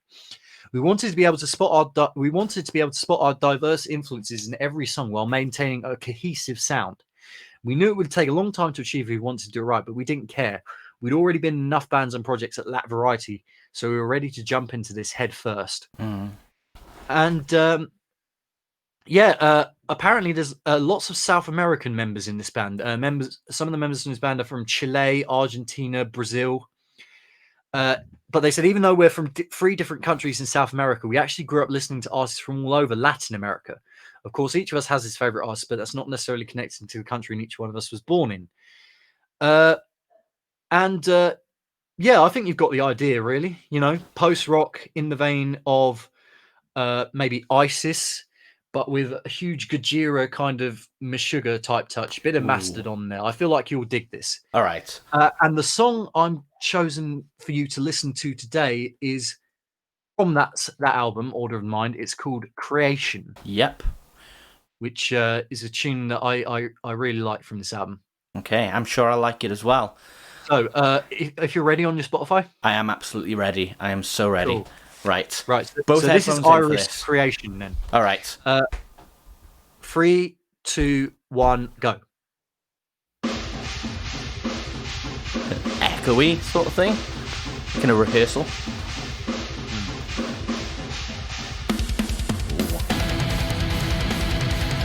I can see what you mean by Gojira.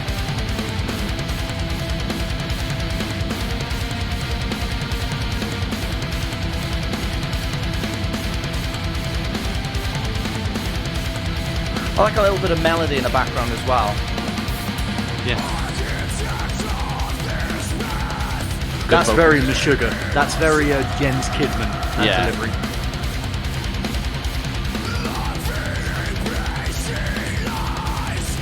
Just like that continuous momentum going. Yeah.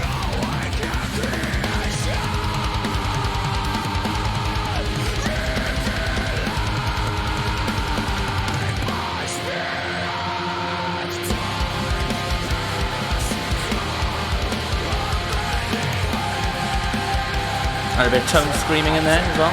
I love it. Yeah, I like, again, the tone screaming.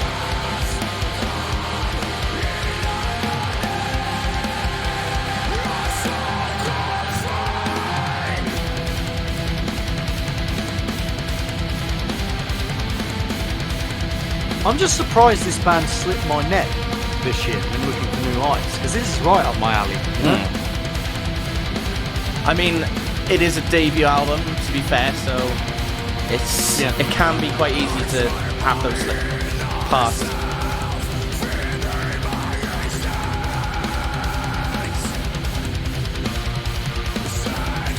Again, that tremolo kind of, train going down the railroad tracks kind of sound. Yeah. And then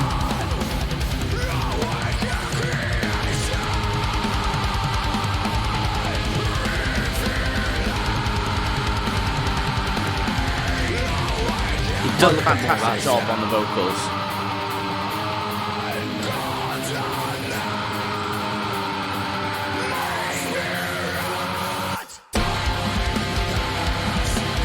Just sounds very anthemic as well. It does, yeah. I think that's why I like it so much. There's something epic sounding about it.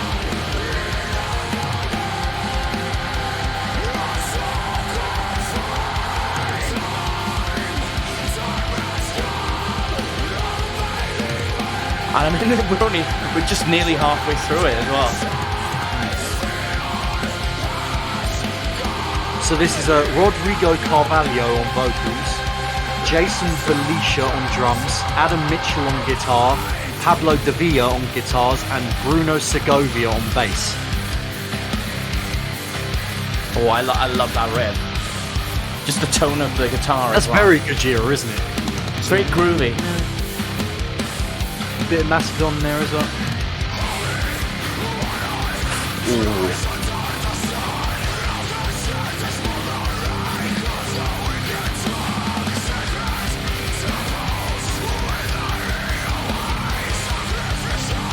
Our Kid 123, hello. We're just listening to the Irist song Creation. KB has never heard this song before. Oh, what's gonna happen next? I love the swell of that thing, the feedback in the background of this clean bit. Mm. And again, that kind of open note, sort of ringy, arpeggiated stuff is just, I'm a sucker for that. Mm.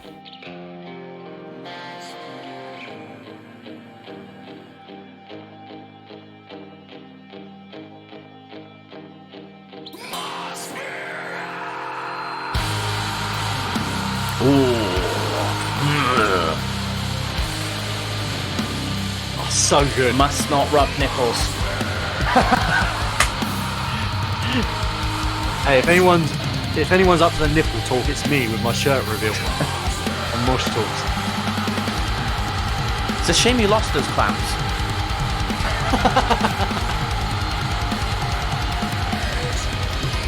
So epic sounding. It's brilliant.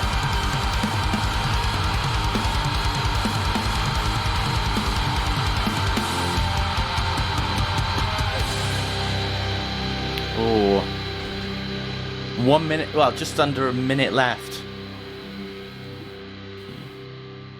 Or does it just like slowly fade out as you go through? No, I think there's more stuff to come. Ah, Yeah, here we go. blown aback by the least heaviest thing.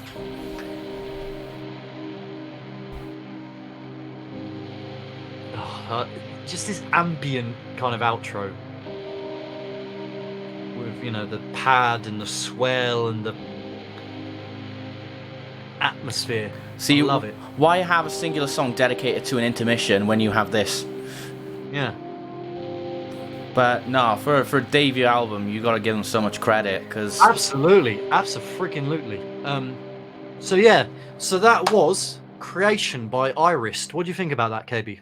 just fantastic. I mean, normally, you know, we do the hard hitting stuff, but the stuff that just has everything included in it at once, from just that sweet rhythm going all the way through to the insane, like as you said, Meshuggah style vocals accompanying it, and you don't know where the song's going to go next, and that's really like the surprising factor. And I think that's what a lot of people are looking for in new songs, because you know they've heard this and they've heard that, and seeing what new surprises bands like these can create. And just that bridge section was just wow. I love that. Wasn't it?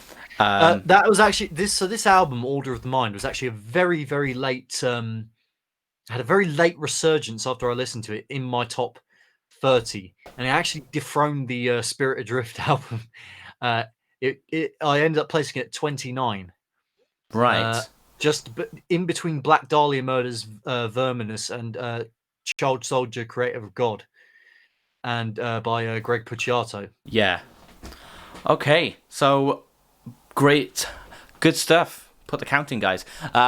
So that was No, sorry, it played That was Creation by Iris. Sorry, it kept playing because I put it on mute now, so it doesn't play But the yes, next song. do check out that album. It may have slipped you by, this Iris album, but if you like Gojira, if you like mechanical kind of riffage with moments of atmosphere and pathos and ambience and etherealness and all that good stuff, and if you like kind of Meshuggah-esque vocals, then this is the man for you.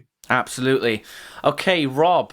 Originally, I was going to do a different song for you, as you know, but last minute I changed because something interesting came out, and I was listening to it. I was like, I did not expect this from these two guys, because if people don't know what I'm talking about, I'm referring to the popular musician YouTuber known as Jared Dines and his very good friend Matt Heafy, and also congrats. Matt Heafy, who's that? Wouldn't you like to know, Mr. Correction Artist? So I'm sure we all know who Matt Heafy is. I just want to say Heafy because it's easier. But he's been in Trivium since, I don't know, was he 14, 15? Something like that. Early 2000s. And from his experience, he... when he auditioned for Trivium, I believe, he played Blink-182's "Damn It" as his audition song, and he just broke through. And Trivium have been a wrecking machine all the way ever since like that new wave of like metalcore sort of music came through in the mid 2000s, all the way to now. And through the help of streaming platforms like Twitch, they've taken even higher steps in that. Matt avidly streams on Twitch. He's also pulled the other guys in to do that, and also got in Trivium as a unit to do live shows, even play songs that they don't usually play, and it's just been an absolutely master hit. So in that, you could describe Matt as a very community-driven kind of guy. He likes to let everybody feel included. He's very honest in what he says, and he just overall is truly outspoken guy. And considering the fact that Trivium have been around for over 15 years and Matt's like 34, speaks volumes. Like they how much he's accomplished in such a young age. That's what I mean. So there's that, and then that leads us on to Jared Dines. Now, Jared, he's shown to collaborate with Trivium and Matt quite a few times. He's got videos where he's accompanied them with on tour, and when Matt was had to pull out of a few shows because of the birth of his kids was on the horizon, Jared stepped in as a guitarist, and Howard Jones even was the vocalist at that time, as well as... And Jonas Ekstrom from Avatar. Yeah. And then for the rest of it, Paolo stepped in for vocals, mainly cleans. So is it fair to say that I like Jared Dines a lot? I think he does a lot to spread awareness of metal through YouTube as a platform. Mm-hmm. He's very kind of engaging and charitable, kind of individual. Is it fair to say he's a polarizing figure though still? Possibly.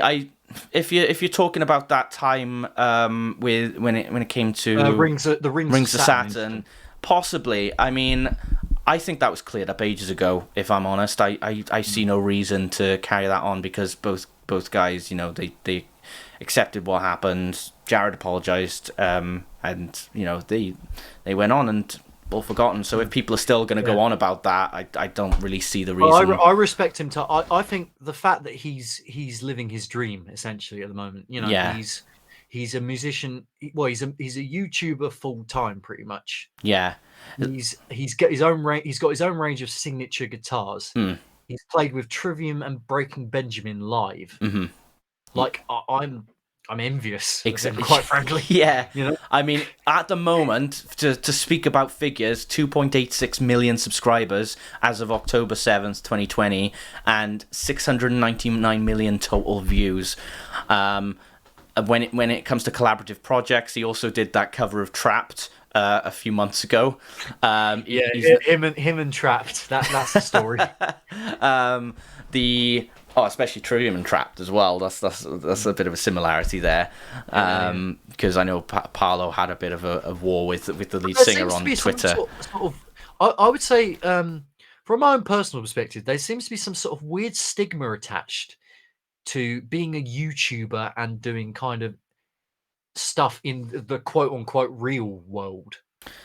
So say, Jake Paul and Logan Paul, for instance, doing the whole boxing thing with KSI. Yeah. And somehow it makes them less legitimate, as boxers. Like, it could be said for Jared Dines, because he's actually now gone out there and played with these huge bands. It's somehow, because he's a YouTuber, it makes him seem a bit less legitimate. And I think that's a really unfair kind of It's very unfair because through the videos he shows how much skill he's got. The difference, like with the Logan Paul boxing matches, is if Logan Paul, they draw so much revenue from these shows, but if Logan Paul stepped in the ring with like Floyd Mayweather Jr., for example, we know what would happen there. So I think that's where the kind of like the divide is in that. So I can see why people would be... I think there's a cynical outlook, with a lot of kind of YouTubers who try to cross over and do other things. Yeah. But honestly, like Jared Dines, I don't know him personally, but just I think he does a lot for the metal community. I think he does a lot in terms of charity, and he helps underprivileged kids get music lessons and things. He was doing a big charity drive for that. Yeah. And I think he's very funny as well. Yeah. So saying all that... With that all being said, yeah, carry on. So both him and Matt Heafy, on December 4th, so yesterday, created a collaborative EP with 5 songs on it, with the Trivium vocalist and guitarist Matt Heafy, under the name Dines X Heafy. So a bit of shipping there. But are you gonna what genre are you gonna guess this is, Rob? Metal, I'd imagine. Any specific kind of metal, like deathcore or metalcore or anything like that? I would say probably kind of metalcore, but kind of slightly heavier metalcore than Trivium, because we know Jared is a fan of deathcore and kind of the heavier side of metalcore. So. All right, well, let's find out. The song itself has a music video. Actually, why don't I get up the music video? Right. Well, I'm going to play it from Spotify just so I don't... No problem.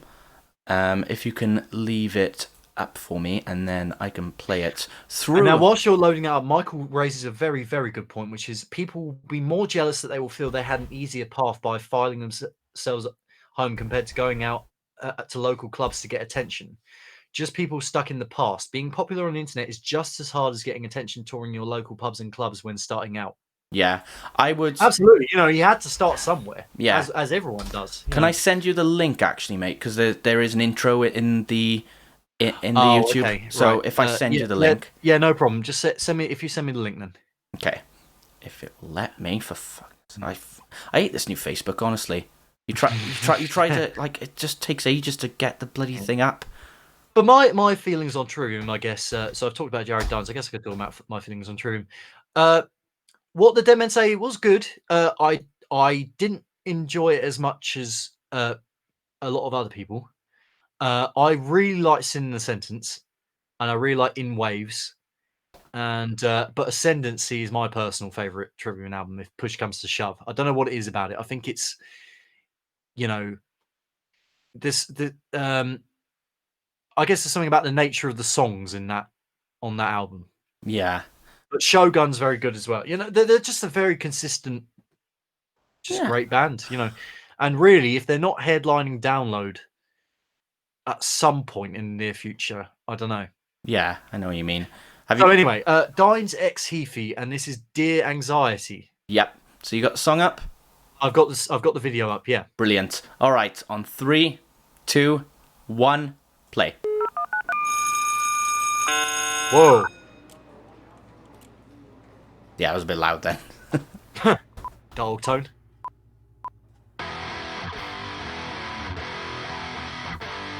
Ooh. So So a bit of a classic sort of hard rock thing going on there. Yeah.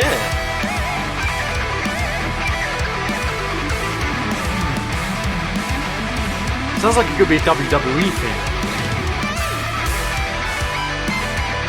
Do you notice as well the guitars? Dual guitar harmonies, I like that. No, I mean, who's holding whose guitar?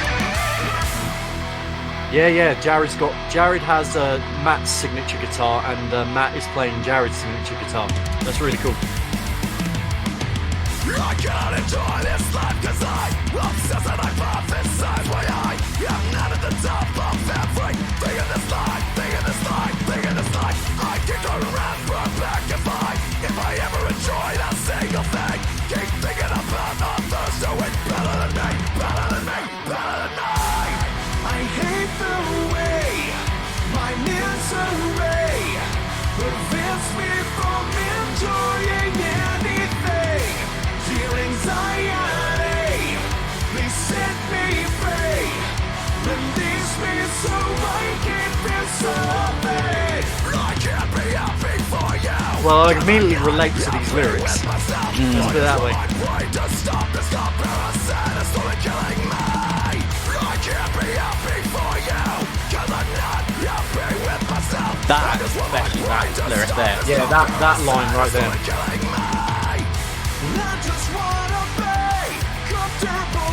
That reminds me of another song. I wonder if this was a collaborative writing effort as well, or if the one guy wrote the lyrics for the other. Not sure. One guy wrote lyrics, one guy wrote music.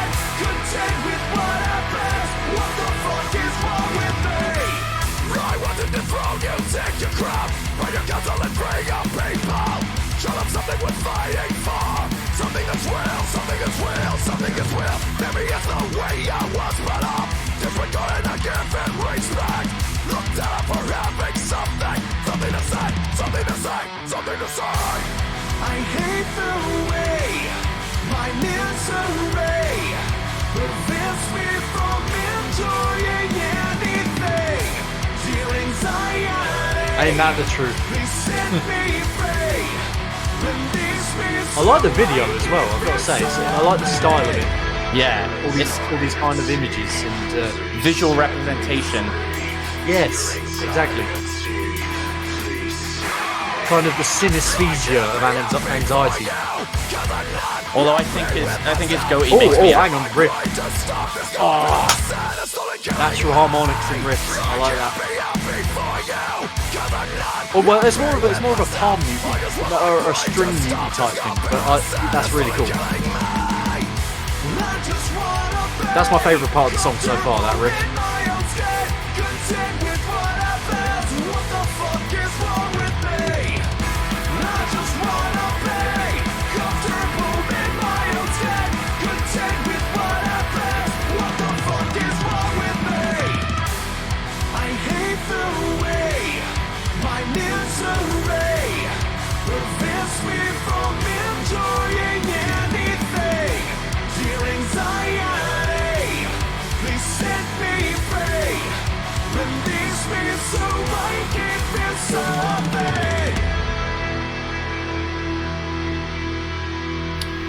So yeah, and I love the sort of disassociation representation. Well, there you go then. Yeah.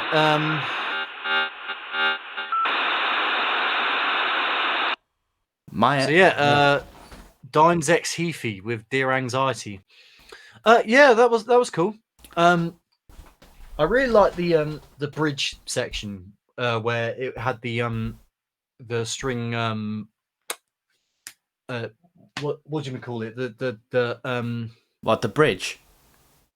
No, the I said it earlier. I've forgotten the name. I originally said it was natural harmonics, but it was more of a kind of string muting type thing, like a very percussive. Oh, palm mute.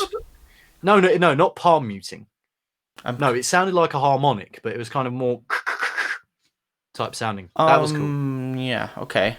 It's hard to explain it, but that was cool. I also liked. Oh, is it getting dark where you are as well? I also like the lyrical content. Sorry, I had to turn the light on. I was getting a bit dark. The lyrical content was really cool. I like the concept of it. Yeah, Have you- I would have liked to have heard Jared actually sing a bit, like Yeah. in tandem with Matt. You know, Yeah, like I'm sorry. Well, sorry to burst your bubble a bit, but he doesn't sing at all on the EP. he doesn't. No, Really? I think so. He Ah. must be like just like composure and stuff like that. And Yeah, like maybe he wrote the music and the lyrics, and maybe Matt sang all of that for him. I don't know. There I probably like is the way going to be I gotta streams. say, I like the way they promoted this as well, because they were all going back and forth about how Jared needs to open an OnlyFans account. Yeah. It's like, yeah, you're on, and then if Matt Heafy, only if you open an OnlyFans account, he's like, yeah, I'll do it, and then it ends up being like this. Yeah. I don't know. I think like I just normally like when I've seen these guys do collaborative efforts before, it hasn't sounded as professional in the terms of production mix as this. So I think it's I think it sounds like in this song that Matt is like he's using like his studio voice, that he uses for the record instead of his live voice. Yeah, but I gotta say, I think his screaming is.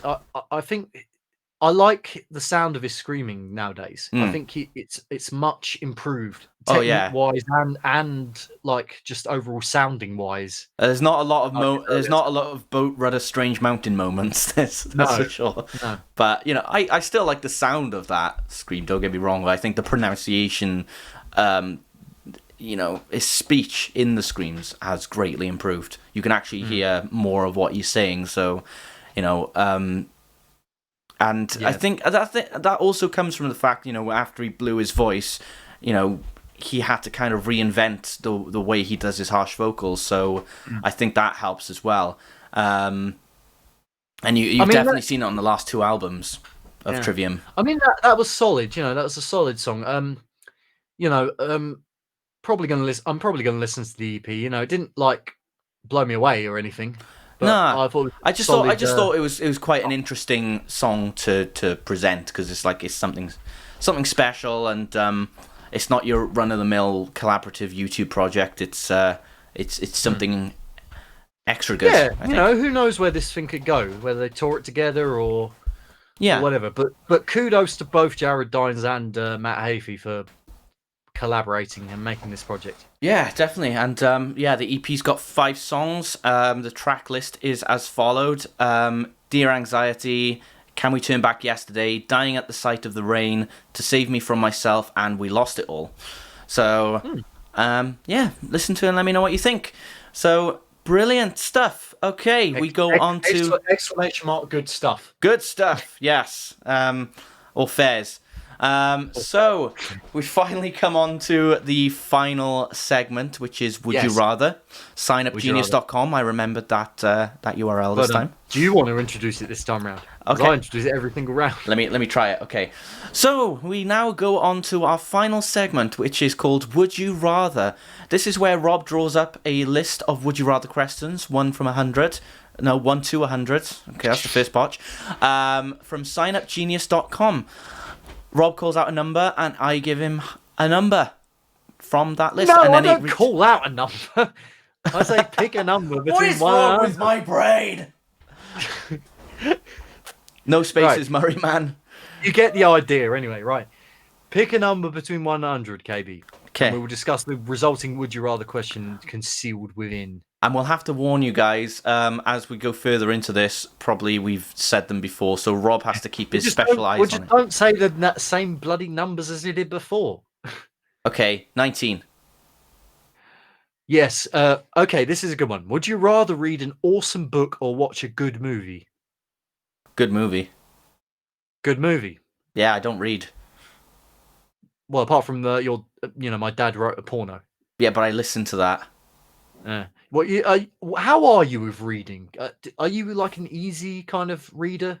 Yeah. If you're on a train or a bus and you have a book with you, can you read it relatively straightforwardly? I can read. I mean, I'm the kind of person that has to like very avidly visually depict something in my head. I only ask because I struggle with reading. I don't know whether it's like an OCD thing or like, but I'm the sort of guy who when I read a book, I have to turn the same page about 4 or 5 times to make sure that there isn't like a page stuck together. All right, yeah.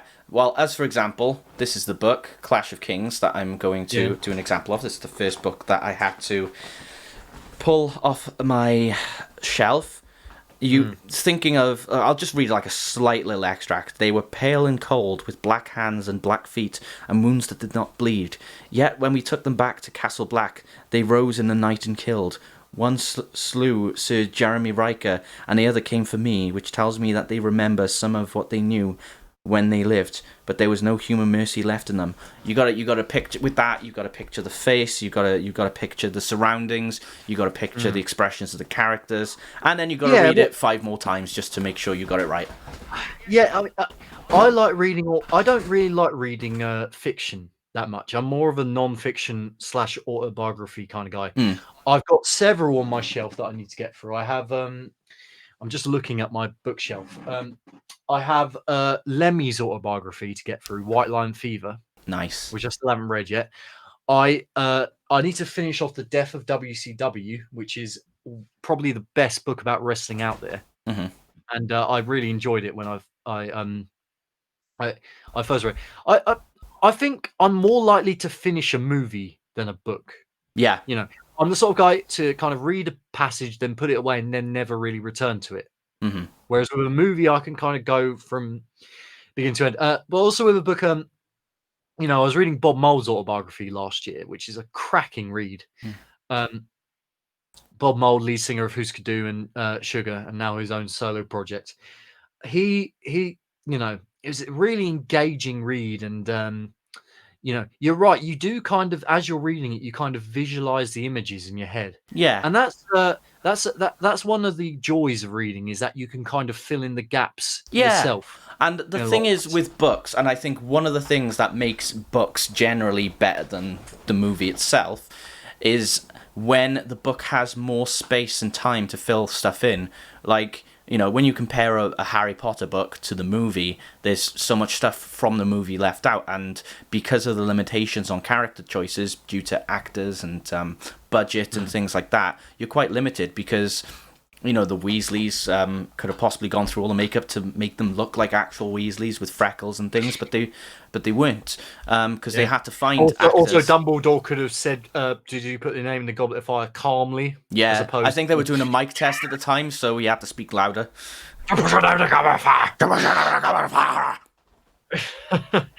the first challenge. You're gonna go off a dragon, and it's not gonna be a fucking hungry and hotel. It's gonna be me. It's gonna be me.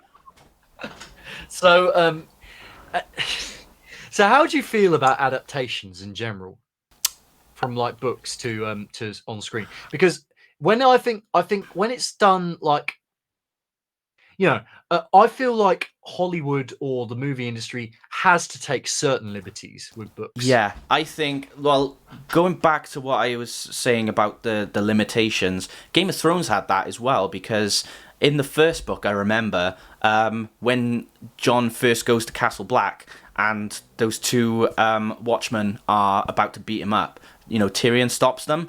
But in the book, Tyrion isn't there.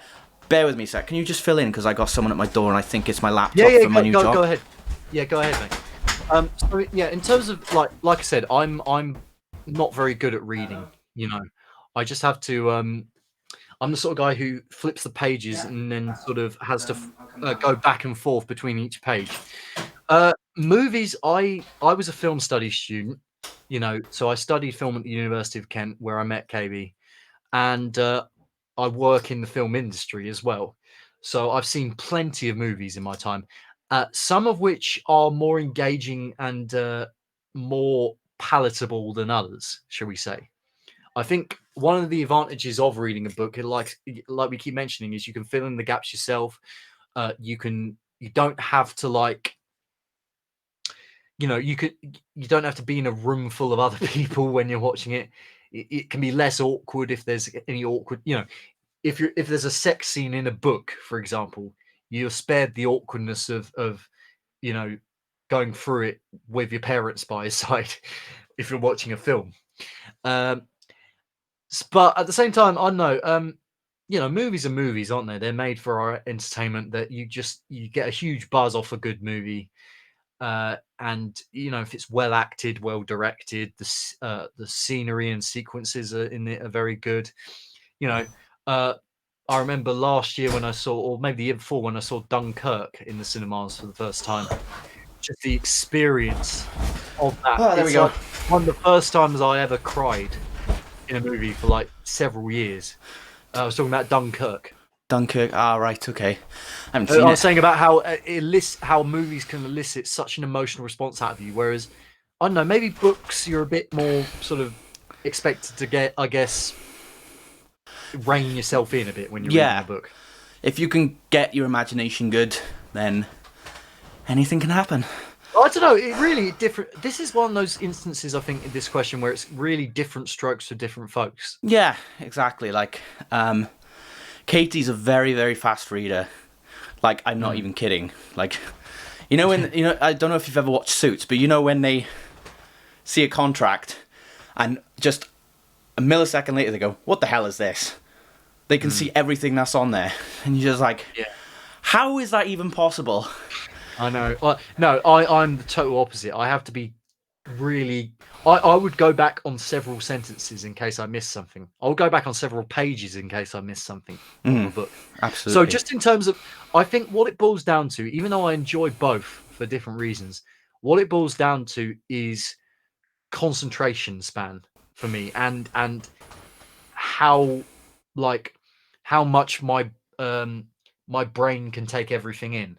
And for that reason, I would say movies. And I know it makes me sound biased because I'm in the movie industry and I have a degree in film studies, but is what it is. Yeah, what about you, Kevin? Yeah, I'd say movies. If it's a good movie, absolutely. If it can be a good movie, maybe an actor can miss the mark, but again, still going to pick movies. In that sense. All right then, we settled that. Let's do one more and then we'll call it a day. Have you done 21? 21. Would you rather put a stop to war or end world hunger? Oh, that is probably the biggest dilemma question we've had so far. Stop to war or end world hunger? Well, I think ending world hunger is pretty much a war in itself. Well, no, but what if you can just, like, with your fingers click, right, I've ended world hunger. There we go. I would probably say... It depends on what the death toll is, because how much of a death toll is it going to be if a war is continuous? And is it going to be how many civilians are going to be caught in the crossfire? Whereas how many people die from world hunger every day? I think there is more of a world hunger. I mean, I think there is more of a what's the word? What's the word for death? Let's begin with C. There's more of a count, not a count, but you know what I mean. There's more of a death toll when it comes to people dying of hunger, and I think this is a very cheerful subject, isn't it? The Earth is a black hole. Everyone is going to die someday. You're going to die someday, Rob. Welcome, Rob, to your demise. 0 days coming soon, in the words of Teenage Casualties. That's the one. Thank you, Michael. Yeah, casualties. Wow. I don't know if it's a casualty world hunger. That's more like an emergency. Well, world hunger. I don't know. It it brings an interesting kind of debate. Really, it's like are wars caused by world hunger? Is hunger caused by war? It's I don't know. I feel like this question is a bit too heavy for me to answer, really. But I guess I would rather, if we don't have war, right, then borders, no people. I don't know, like people need something to kick against, really. I don't know. I think this question is too heavy. Should we choose another one? Okay. All right. Yeah. This is the inconclusive one. The first inconclusive. Yeah, the first one we've question. kind of abandoned because it's a bit too heavy a subject matter. So anyway, next one. Yeah. Let's make this a fun one. All right. 22. Would you rather spend the night in a luxury hotel room or camping surrounded by beautiful scenery? Oh, Well, we've done camping before together, haven't we? At Download, scenery not so beautiful. yeah, and a really. download is camping in a bog. Mm. On the worst day, so it's very situational with download. You could have the great view of the tracks, or you could lie, drop your hot dog, and then pick it back up. Yeah. After wiping it. This actually this is a good segue into me saying that I'm probably not going to be here for a lot of next week because I'm actually going away to for my mum's birthday, and we're going to stay in a big tree house in the country with a hot tub by a big lake. Oh, lovely. So I'm very much looking forward to that for that reason. It's because Yeah. the location is going to hopefully look stunning. Are you going to be away next Saturday? I can't remember if you said. I don't know, but I'll keep you posted. All right. But I just don't. I'm probably not going to be here during the week. Because if that does happen and you can't show up, maybe I can get someone like Tom or something to fill in. Get a guest in. Maybe get Tom or get Dan. Yeah. Yeah, that'd be great. We'll see how it goes. Yeah. So I mean, yeah, like I said, me and KB have both camped at various festivals in the past. When the weather's good, the scenery is beautiful. I seem to recall that there was one night, and it's still my Twitter cover photo. When it was 2018 Download, and the sky, like it had this beautiful radiant kind of pink look, and just seeing all the tents and all the lights up, all the fairy lights hanging up by these poles with that sky in the background. It was really, I never felt better, really. Yeah, at the festival. I think even in a luxury hotel, you're still limited to what they've got. I mean, you have to deal with the hotel bloody Wi-Fi, probably. Possibly, yeah. Terrible room service. And the really expensive room there's something service. kind of pure. In my mind, there's something quite pure about camping. Yeah, like it's the world's your oyster with camping as well. Yeah, as much as we like to complain about camping conditions at Download, and I feel like it's a huge part of like a bonding part of the experience, and it's such a good laugh when you're all camping together and you're all sitting, next to whatever, under a gazebo and having a laugh and drinking. There's something quite, it's something that everyone should do in their lifetime. I feel camping. Absolutely, I couldn't agree more. So Greg is saying that old quiet camp at Bloodstock with the river around the back with the sunset barbecue going, sheer perfection. I really want to go to Bloodstock next year. Yeah, I'm really thinking if I really need to get an insider look on where the showers are at Download if I'm going, because like the fact was we always go to Blue Camp, but everything was further away when we were at Blue Camp last time, whereas usually it's closer. So I don't know. It's well, if next year's Download does go ahead, I'm definitely going, and we're probably thinking about doing a camp mosh squad for the mosh talks. Yeah.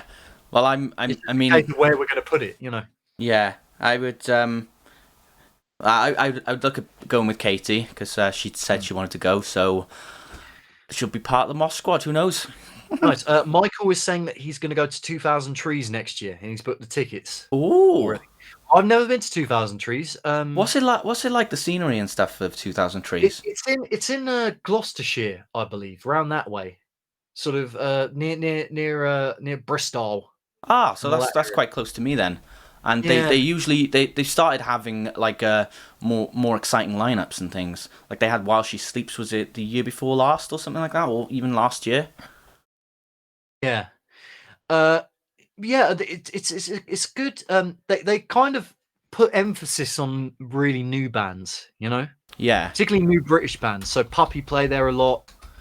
Couldn't tell you what the lineup is for next year. I'm gonna have to see if I can get it up. I can see. Oh no, just fuck off, Viagogo. Yeah, we're gonna do a kind of impromptu 2000 Trees lineup discussion, seeing as you brought that up. Here we go. So we've got Jimmy World and Thrice headlining. All right. The moment. And Thrice are playing Vaisu in its entirety. I do like Thrice. They're a band. They're an underrated band. I feel like I yeah. need to get into them a bit more, Absolutely. Or we've also got Creeper, the Amazons, Dinosaur Pileup, who I absolutely adore. And I was going to see them this year, Dinosaur Pileup, at their biggest gig. up to this point in Kentish Town Forum with Dune Rats supporting. That was going to be a gig. The Menzingers, who I really love. The Get Up Kids, who I've heard about, but I can't really tell you that much about them. Young Guns, Boston. Young Guns are still going. I know. Bloody I hell. was surprised about that. I can see Crossface on here as well. They're good. Boston Manor, Dream State, Laura Jane Grace, Knocked Loose. No devotion. Do you know who those are? I know who those are. Yeah. Stray from the Path, nice. Anti-Flag, nice. Who is that? Royal that's Republic. Crossfaith. That's Crossfaith. Yeah. I was struggling to read the logo. Stick to Your Guns. I always get mixed up between Stick to Your Guns and Stray from the Path because they play similar type of music and they both kind of have that four word kind of beginning with S type deal. That you've got Higher Power and right next to them are Loathe. I absolutely love Higher Power and I love Loathe. And Foxjaw as yes, well. Please. Foxjaw, one of the best albums of this year for me, Foxjaw. That album, which the name escapes me and I'm stalling until I can find it. It's called Royal Swan. Very, very good album. Joy Formidable, Kneecap, Will Varley, Rome, 100th, No Devotion. Royal Republic. You like Royal Republic, don't you? I do, yeah. Beans on Toast, who my mates have supported in the past. What's that? Beans on Toast? Beans on Toast. It's one bloke with an acoustic guitar, right? Hello, everyone. Welcome to Mosh Talks. This is your host, Beans on Toast. It's actually Wonky Steve's pseudonym. Oh, bloody hell, mate. I can't believe that part of Palaver that you're talking about right there. Yeah, no, he clearly is Wonky Steve's pseudonym because Greg has confirmed that by saying he's got a song about doing Mandy at a festival. So there we go. Well, Agony Albert's just going to stay in a corner again. Yeah. While this all blows over. D's Nuts, who I actually really like. They're a good rapcore kind of band. D's Australian Nuts. rapcore. Here, got him. Yeah. Ha! Got him! Got him! Black Peaks, who I adore as well. I can see why you went to this, Michael. This is a good lineup. Yeah. Ginger Wildheart, the one and only Ginger Wildheart. Svalbard. Svalbard. I love Svalbard. Love Svalbard. Their album this year was fantastic. Are they on this? I can't see them on this. They're down somewhere. Just do Control F, I think. Yeah, just do Control F and then find them. That's what I do. Oh, this bloody prompt comes up that keeps. Yeah, just click away from it. I was getting annoyed at that. Yeah. But anyway, okay. Well, if they are there, brilliant. World is a Beautiful Place, and I'm No Longer Afraid to Die. That's a band I need to check out actually because they're kind of in the shoegaze, ethereal camp. Let's hope their lineup is longer than their name. Yes. Nova Twins, who are fantastic. Again, their album this year is in my. I would say it's in my. Where did it end up? Nova Twins.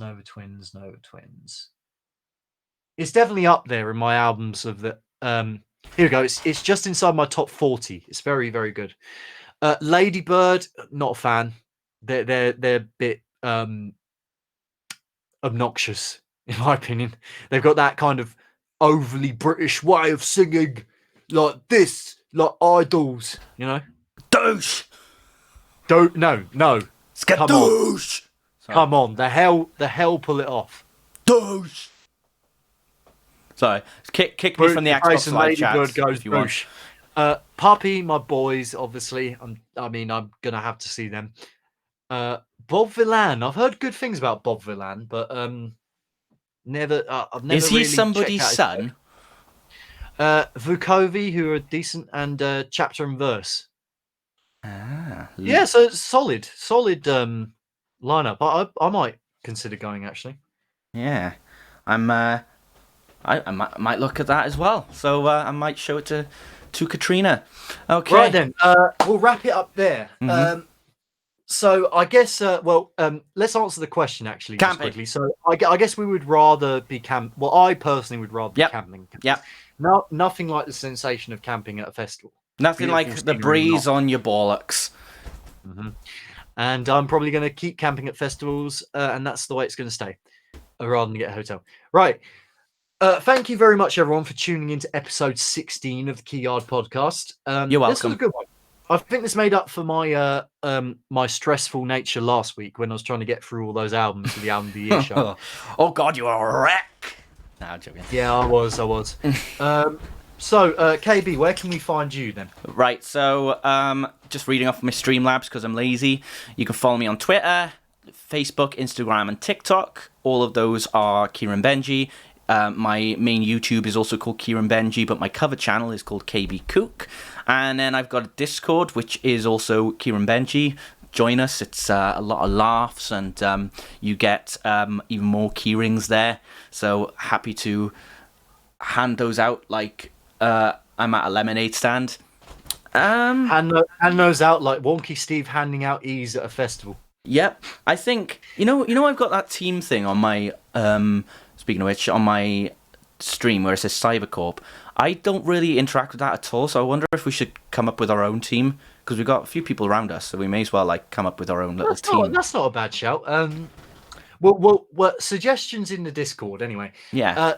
And anyway, as for myself, you can find me on Facebook at Rob Veryard Music, Veryard.